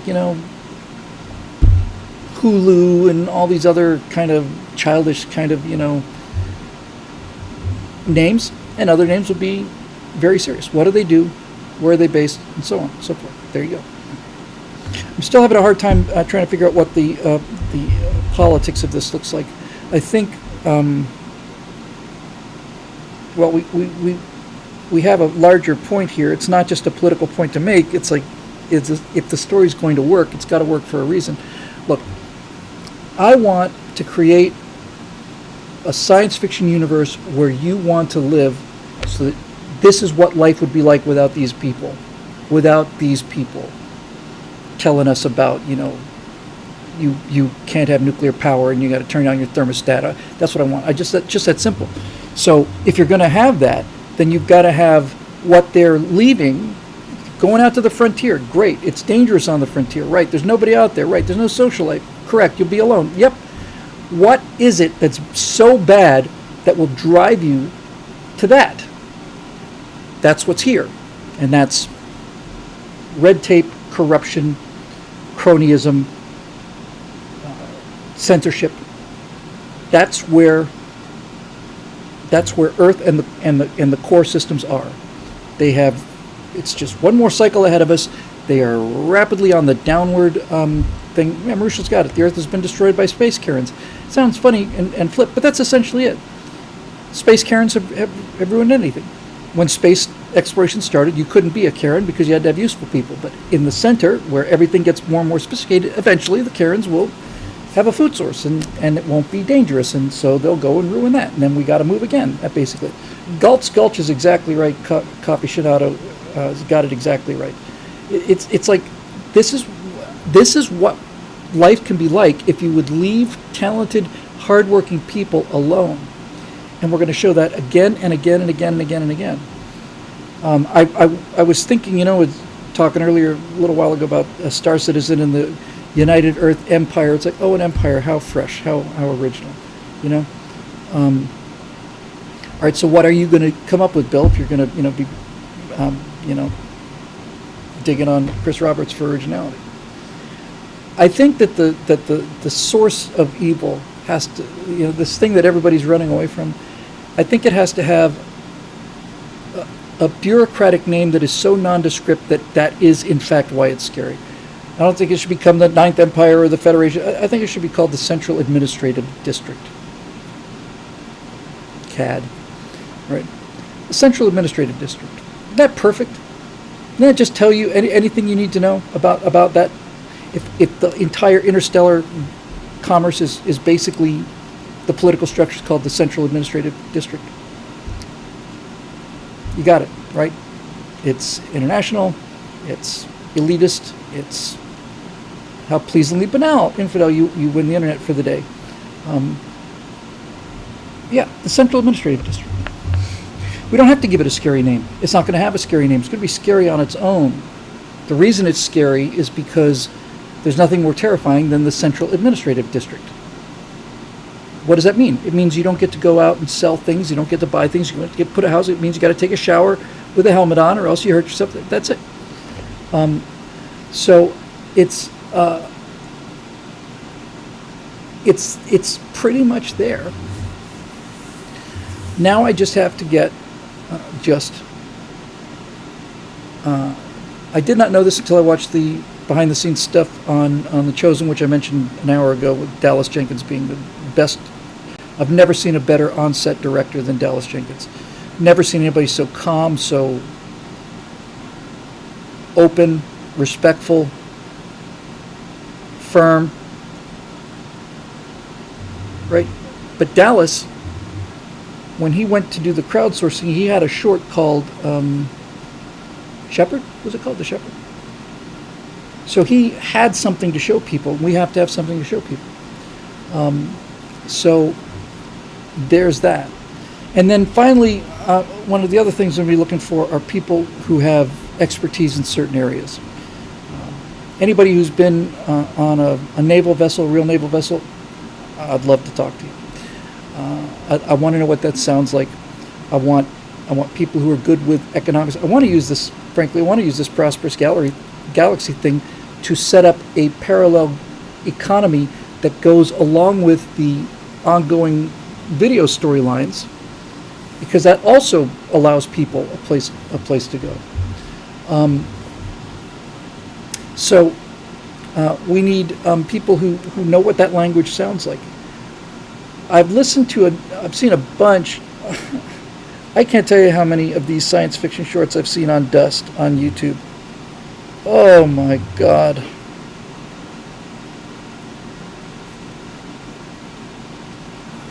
I've looked at the crowdfunding pages of any number of things, and 99% of them are obviously garbage, on their face garbage. Dias for Dungeon doesn't look like garbage to me. You may not like it, you may not dig it, or you may not get it, but it doesn't look like garbage to me. But most of this stuff is high school video productions. So I need to show people what this world's going to look like, and I need to do that for each one of these 5 storylines, because that's kind of unique. I'm not aware of anybody else that's really doing. Well, you could argue that the Expanse did that, but even in the Expanse storylines intersected each other, and in the colonies they don't. No, I haven't had a chance to look at them yet. Final Space, I haven't heard of that, and I'll look at that too. Is that a series? Hang on, allow me to tee this up so I don't forget it in a minute, which is my general pattern here. Oops. Hang on. We're going to need modelers. We're going to need everything. Oops. Did you know that YouTube is the #2 search engine in the world? I did not know that until fairly recently.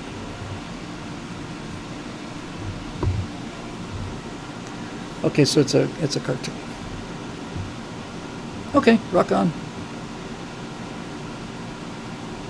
Fantastic. All right. So anyway, all this stuff is just sitting there ready to go, and as I mentioned at the very, very, very beginning, I find myself just incapacitated. I just don't know what's happened to me. I just am having the freaking hardest time. Not even just getting up. I mean, it's like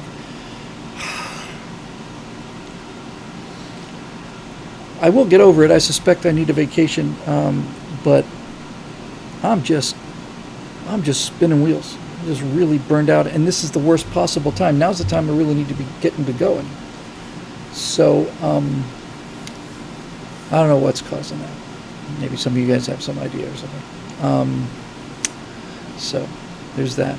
I'm going to take a quick look at the Facebook post, see if there's any questions there. If there's stuff at BillWhittle.com, I'm not going to cover that. I'll get to that on Stratosphere Lounge. Am I sleeping enough? Yeah, I'm sleeping enough, I think. Thank you for asking.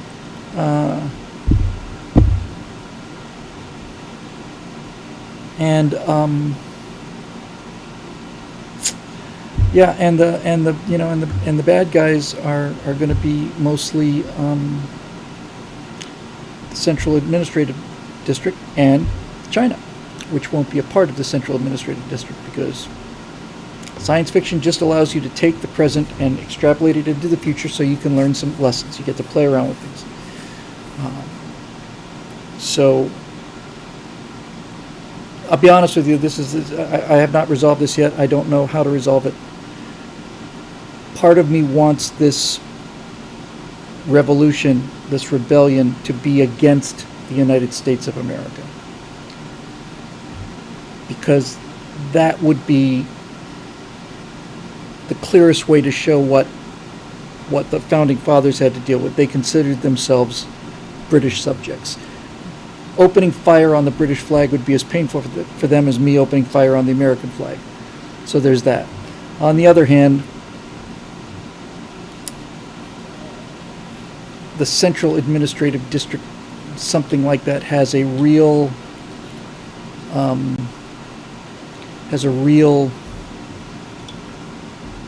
power to it. It's got to be overwhelming, whatever it is. When I did the story of John Paul Jones, and I took a look at what the Continental Navy had versus what the Royal Navy had, it's just it's overwhelming. It's overwhelming. And I really like that. I've always liked being the minority party fighting against a larger force, especially if we've got a technological superiority. That would be great.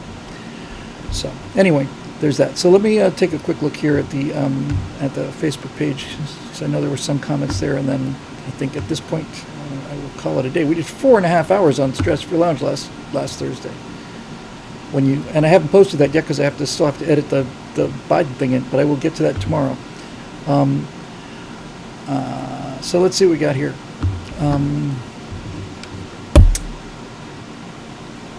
Put on my reading spectacles.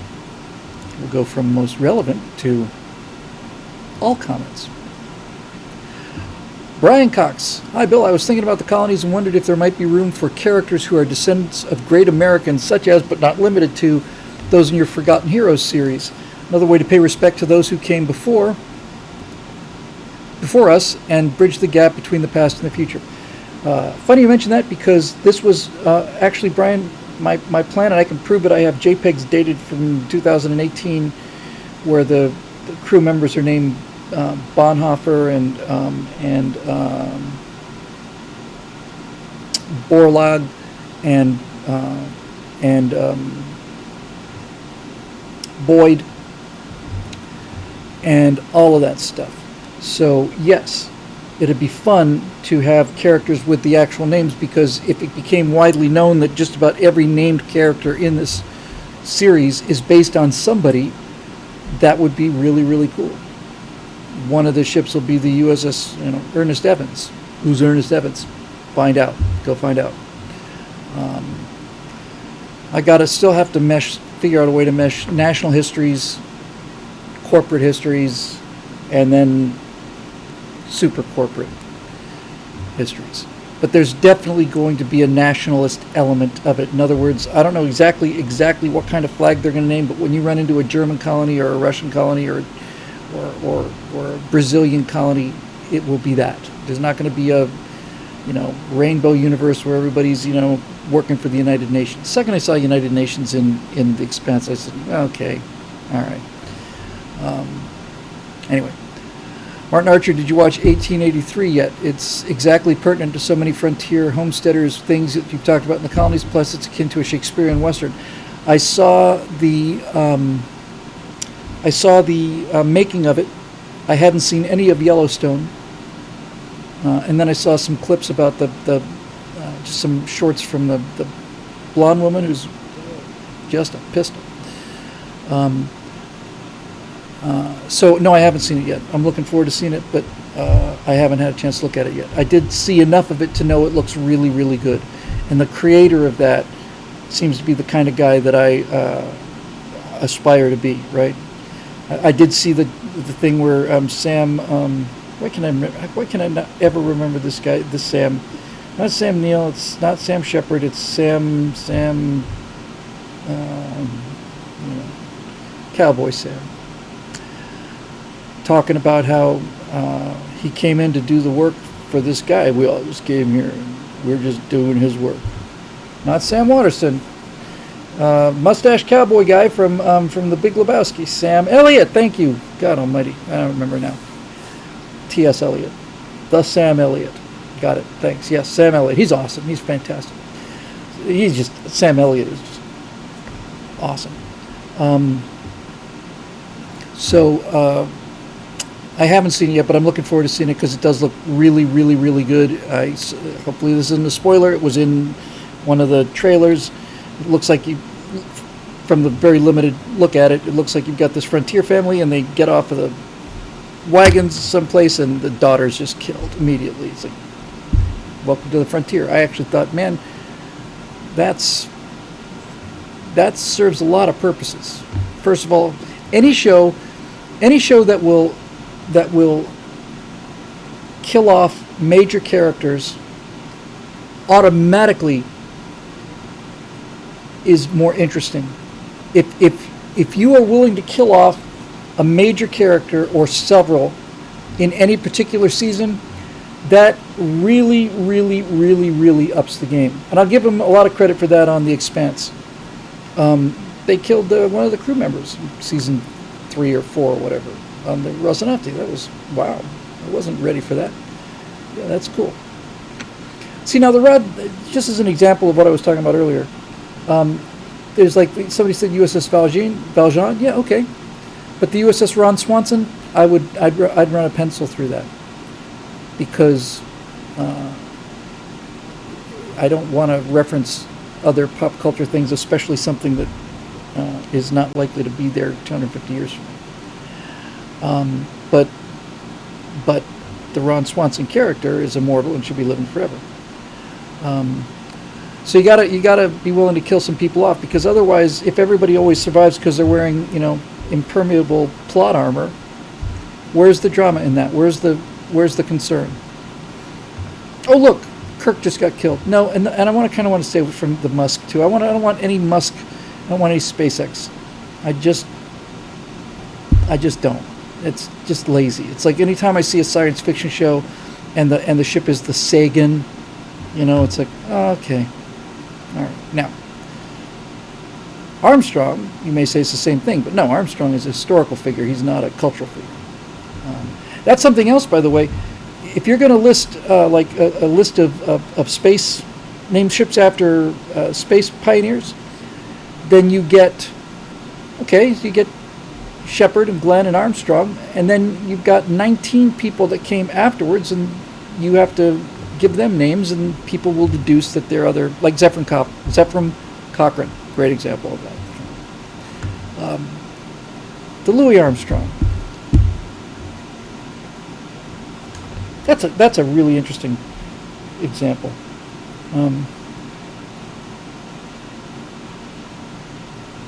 Yeah, I think I would approve that.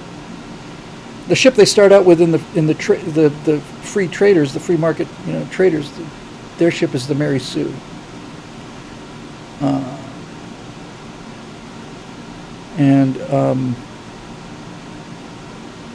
And I like the idea that maybe they don't even know where that comes from. Yeah, so if somebody gave me like the Crippen or the Bean or something, I'd be like, oh, okay, But if it's not going to be, I don't know. We'll see. Eric Blake. Hey, Bill, short question about storytelling. Hooray. It is a short question. In order to shape the personas of my characters, I've often felt the need to cast them in my mind. Absolutely.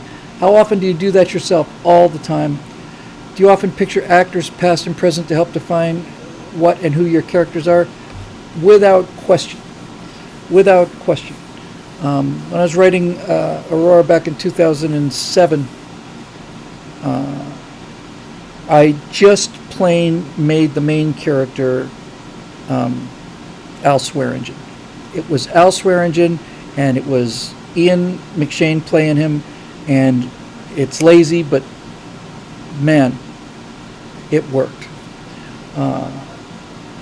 And here's something that's interesting too. I have to say this about the original series of Star Trek.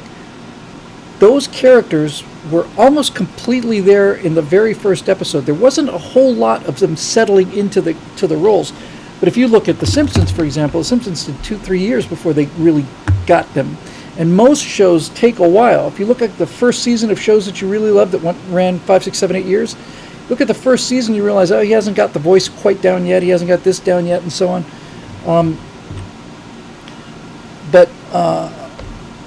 Yeah, so yes, I definitely do. I'm trying to think of any examples that leap to mind.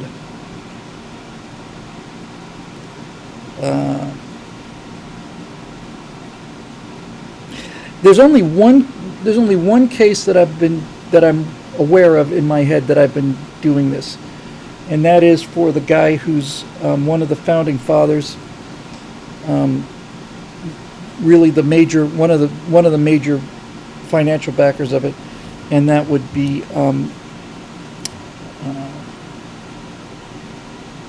I hate it when things like this happen. People fly right out of my head. That would be very much like to have the voice and face of international film and television star Nick Searcy for that.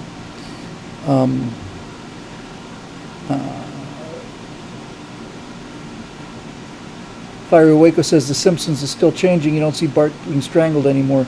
The Simpsons hasn't been The Simpsons for 25 years. A quarter of a century since it's been The Simpsons. The Simpsons died on the episode where Principal Skinner was not Principal Skinner, where he stole somebody else's identity. That was the end of The Simpsons right there. That was the instant it died, right at that moment. My name is something Tardmagian or whatever. Okay. And by the way, they knew it. They knew it. The actors knew it. They didn't want to do it.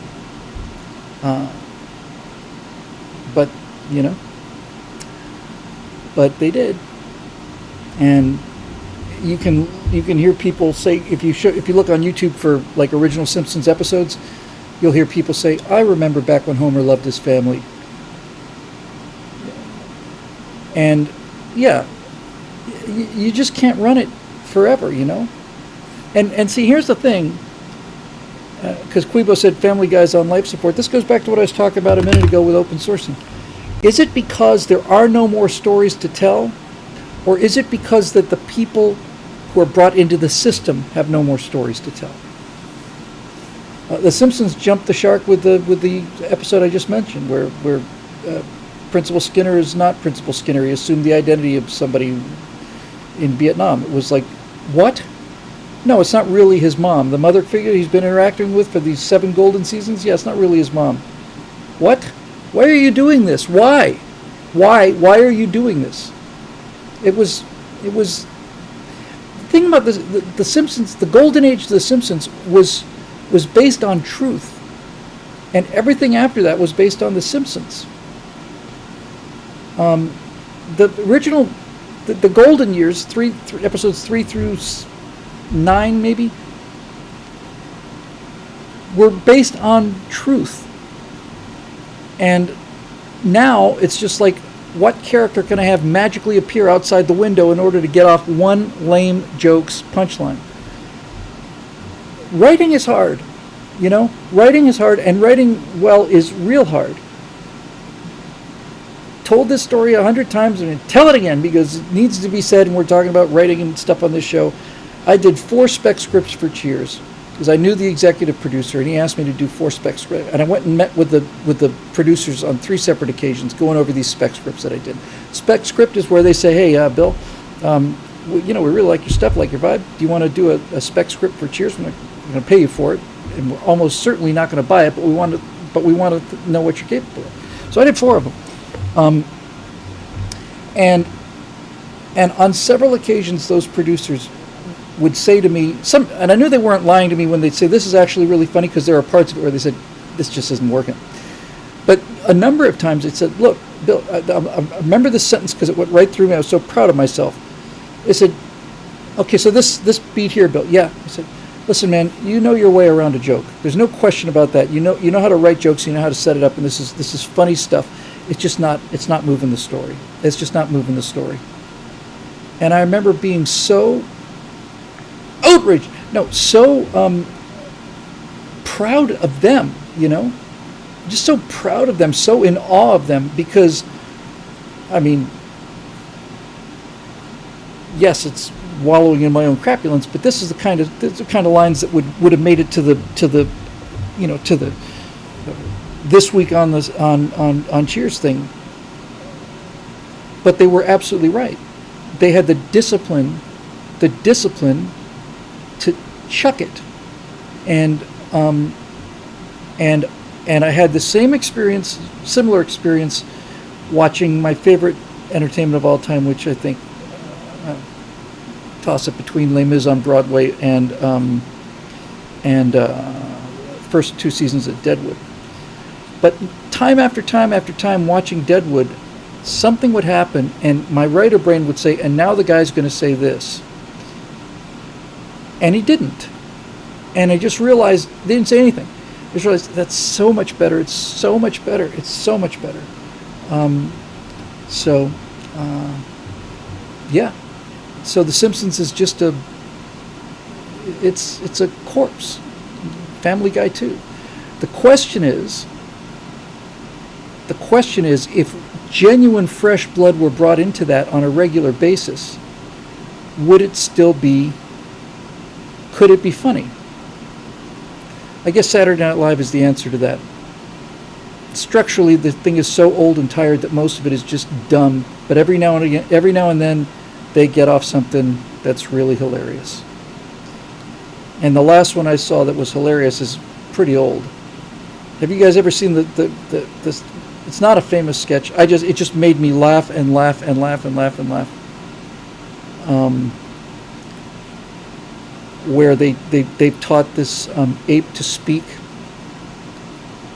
and I don't even remember the name of the actors, but they're having a press conference where they've taught this monkey man how to speak, and all he does is start talking about all the sexual abuse he's suffered at the hands of this doctor who gave him the brain boost and taught him how to speak. That is one of the funniest things I've ever seen ever, and my God, that was hilarious. Yeah, Quibo's got it right here. Seinfeld ended before it got stale. That's how you go out. Go out on top. You go out on top. That's it. Okay. Eric, again. So yes, I do use people, and when it comes time to really get serious about this, I will cast it in my head. Eric again. Hail Vectron, Bill Whittle. Hail Vectron to you too. If you're new to the Vectron thing, look up Mitchell and Webb on YouTube. Mitchell and Webb Vectron, one of the greatest sketches ever. Okay.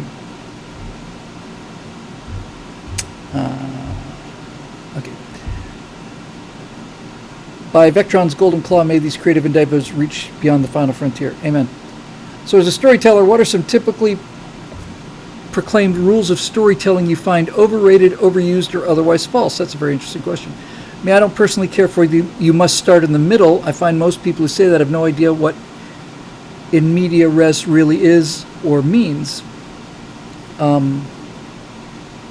I've never heard that advice before about you must start in the middle. The only 2 pieces of writing advice that I know of and that I could give are the ones, one of them is universal, and the other one I don't hear quite so much. The universal one is write what you know. Because if you write something you don't know, you're going to sound like an idiot. If you write something that you do know, you will bring the ring of truth to it, even though people may not know exactly what you're talking about. If I were to write a story about whose main character collected butterflies, I could do a passable job of that, but I would never be able to do the job that somebody who really understood that it was their hobby. There would be so many things that would never occur to me that they would just put in there and go, oh, wow, that guy really knows his butterflies. So that's the one. The second one I think is even more important, and that is never, ever, ever, ever go backwards on the first draft. Ever. If you're writing a first draft of something, you never, ever, ever go back. Because the first draft is there just to clear the bushes. The temptation in Act 2 to go back and rewrite Act 1 is overwhelming, and you will never get there. Just push through. Once you put it down, don't go back. Finish it. Then let it sit for a while. Then you can go back. Because if you get into this loop of I'm on chapter 2, it's time to rewrite chapter 1, all the ideas that you had that were so good in chapter 1, you will water them down. Story again that I've told many times when I talk about Cheers, it just bears retelling because it's so illustrative. What I found from the writers on Cheers was Cheers taped on I don't remember. Let's just say for the sake of it taped on a Saturday night. So they had Sunday off and they had Monday off. Tuesday they would come in and they would do the table read. This is the first time the actors have ever gotten a hold of the script, so everybody's laughing, and it's the first time that the writer has ever heard somebody deliver the line, so he's happy too. So the table read is great, and it's a great script, and everybody's laughing, big applause at the end, everybody loves it. The next day you start basic rehearsals and blocking on the set, and everybody's on book, everybody's still got their script, so they're reading the lines, ha ha ha, it's still funny, they're still loving it. When you get to day 3 and you're starting to polish this thing, remember on day 5 you film. By the time you get to day 4, this is what these writers told me, it's a universal problem. So by the time you get to the 4th day of rehearsal, they have said the lines so many times that they don't think they're funny anymore because they're not fresh. So they would keep asking for rewrites on day 3 and 4 to have something fresh to say on day 5, but the rewrites were never as good as the original jokes. They just, well, you've got all-star cast, you know, and they just say, I don't know if this is really working. It is working. It's just, you know, and this is kind of what I'm talking about with going back and rewriting the first act. Leave it alone. Finish. Anybody who finishes a script or a book has my respect. I don't care how good it is. If you finish it, you've got my respect.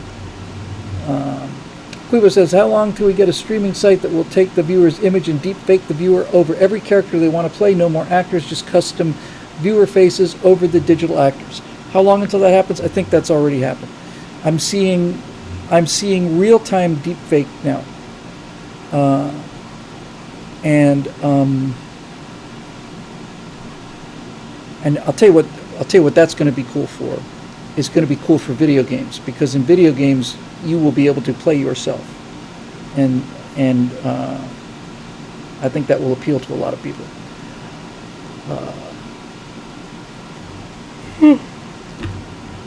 Let's see if I can find this thing.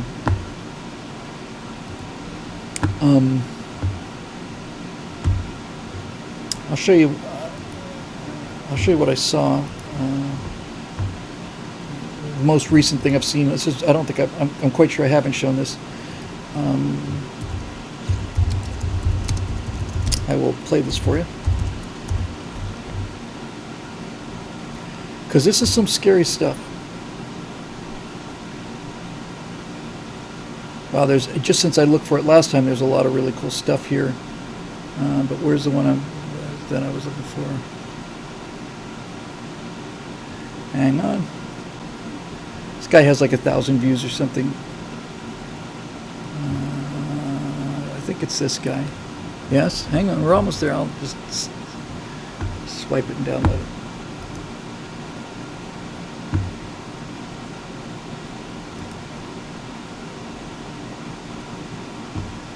No, that's not it. I won't waste a whole lot of time with this.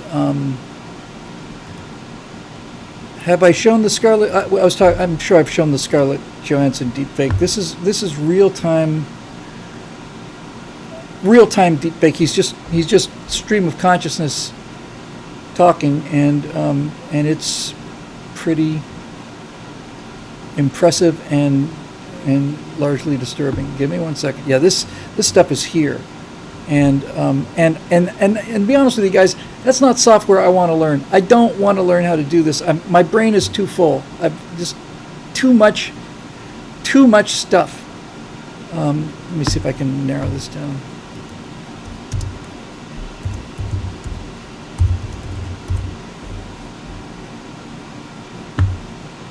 Here it is.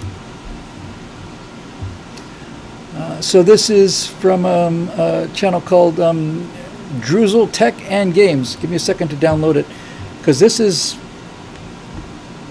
creepy and amazing. This is where we are. When I say now, I mean this is where we are a couple months ago.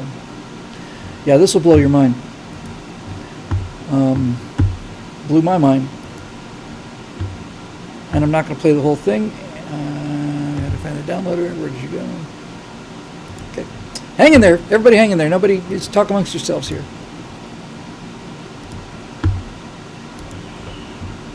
Make a spectacle out of myself. Give me 1 second. Yep.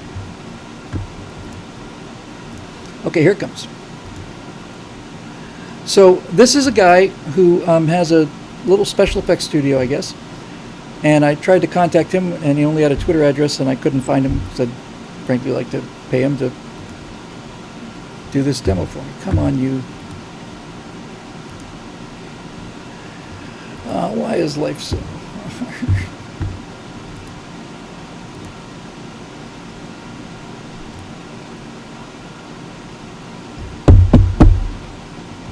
All right, hang on. Everybody just be cool.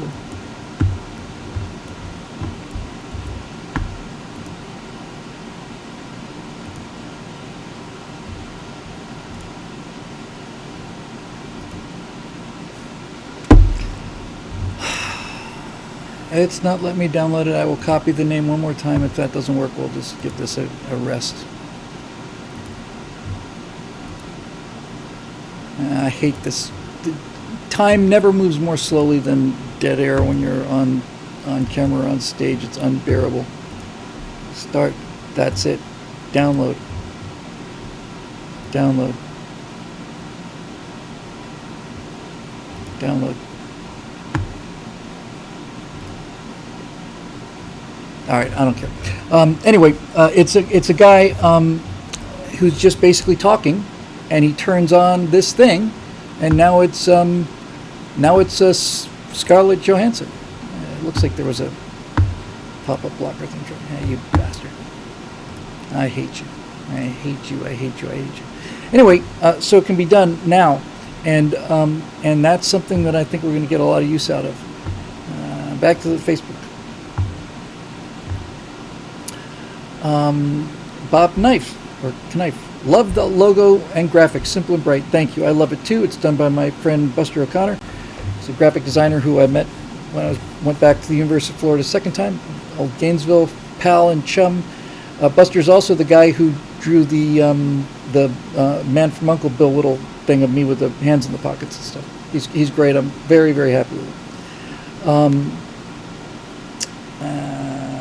Quibo wants to know about when are the tutorials coming. Quibo, as soon as I can get my butt out of neutral. I don't know, maybe I'm just overwhelmed, but yeah, it's tough. I got to get set up at home to do it, and I just need to do it, and I need to do a bunch of things that I'm not getting done.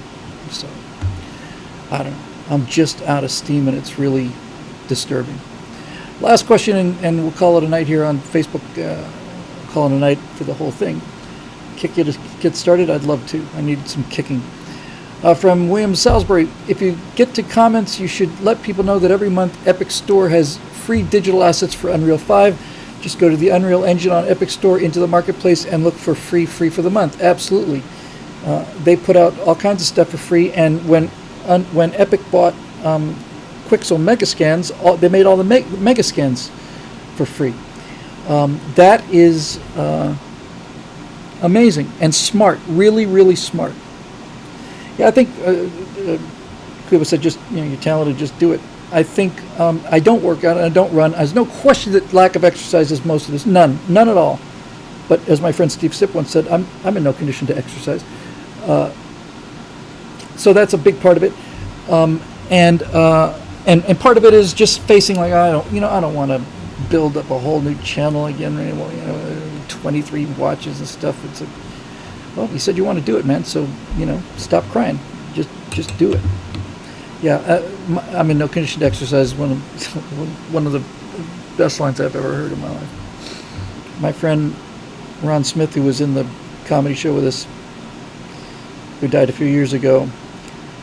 I miss very much. He's the strangest man I ever saw, and one of the absolute funniest guys ever. Hadn't seen him for a while. We were sitting at a bar, getting a little reunion thing going. I'm sitting there. He walks in. He goes, "Hey, Bill." I said, "Hey, Ron, good to see you." I said, "Hey, you too." He looked at me. He said, "Wow, man, you've been working out?" And I said, "Nope." He said, "Nah, it doesn't look like it."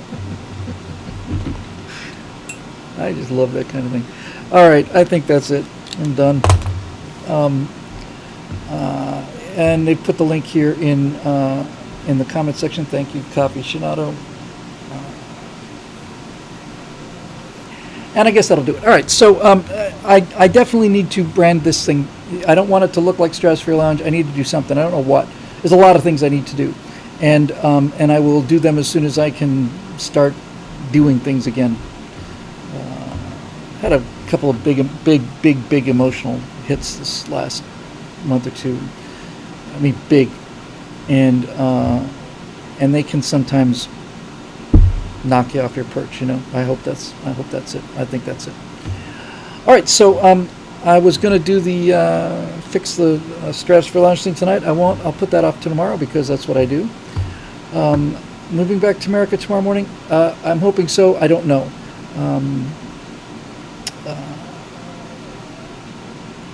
If it is, it'll be called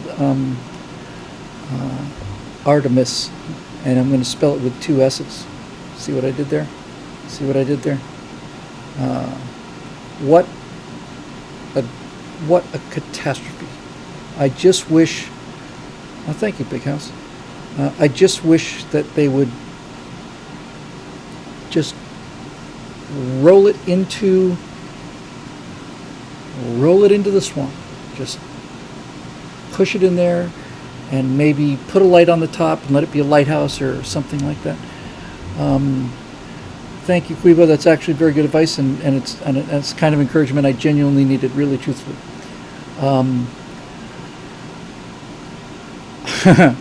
Bag of Sprite says, put a 40-foot Bill Whittle statue in the background, not a 50-foot statue. I don't want to inflate the ego too much. Yep. All right.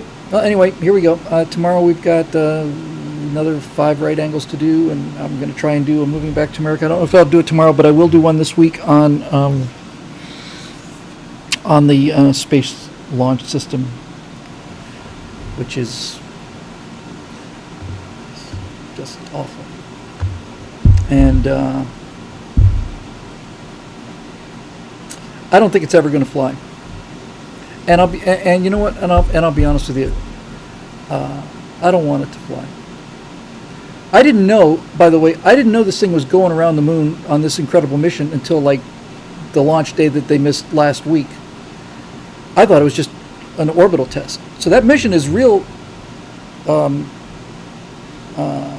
ambitious, and I sure would like to go back to the moon.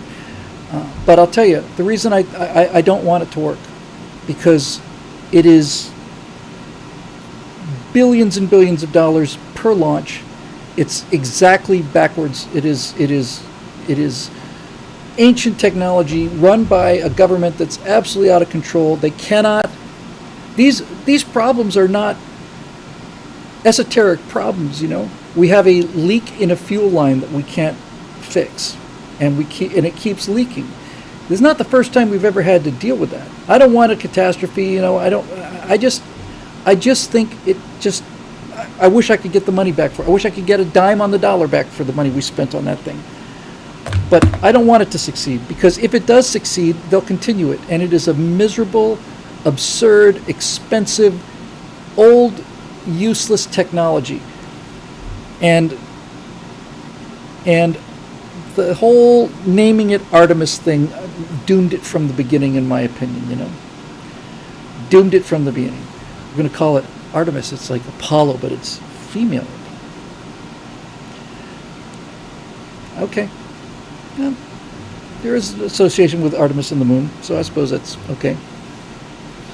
But when you hear about what they're trying to do with it, and you hear the government talking about their social engineering goals,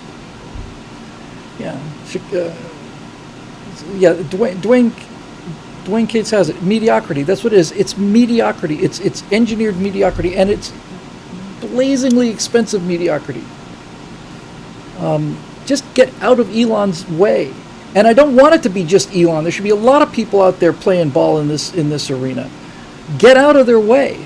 Frickin' Bezos, that evil son of a gun, the guy's responsible for this Rings of Power thing we started this whole goat rodeo with, sues SpaceX because SpaceX gets a contract that they earned while he's been sitting on Blue Origin for 10 years and all the trillions of dollars he had. It was just awful. Awful, awful, awful, awful, awful. I do not want. All right, there's the ninth ending to this program. So that'll do it for this edition of Stratosphere Studio, made possible by the members of BillWhittle.com who make all of this stuff possible. And we're very, very grateful, as always, to all of you, and look forward to making this jump into hyperspace. And I'd like to have as many people come with us as we possibly can. So until next Monday, we will see you later. I was told in my pack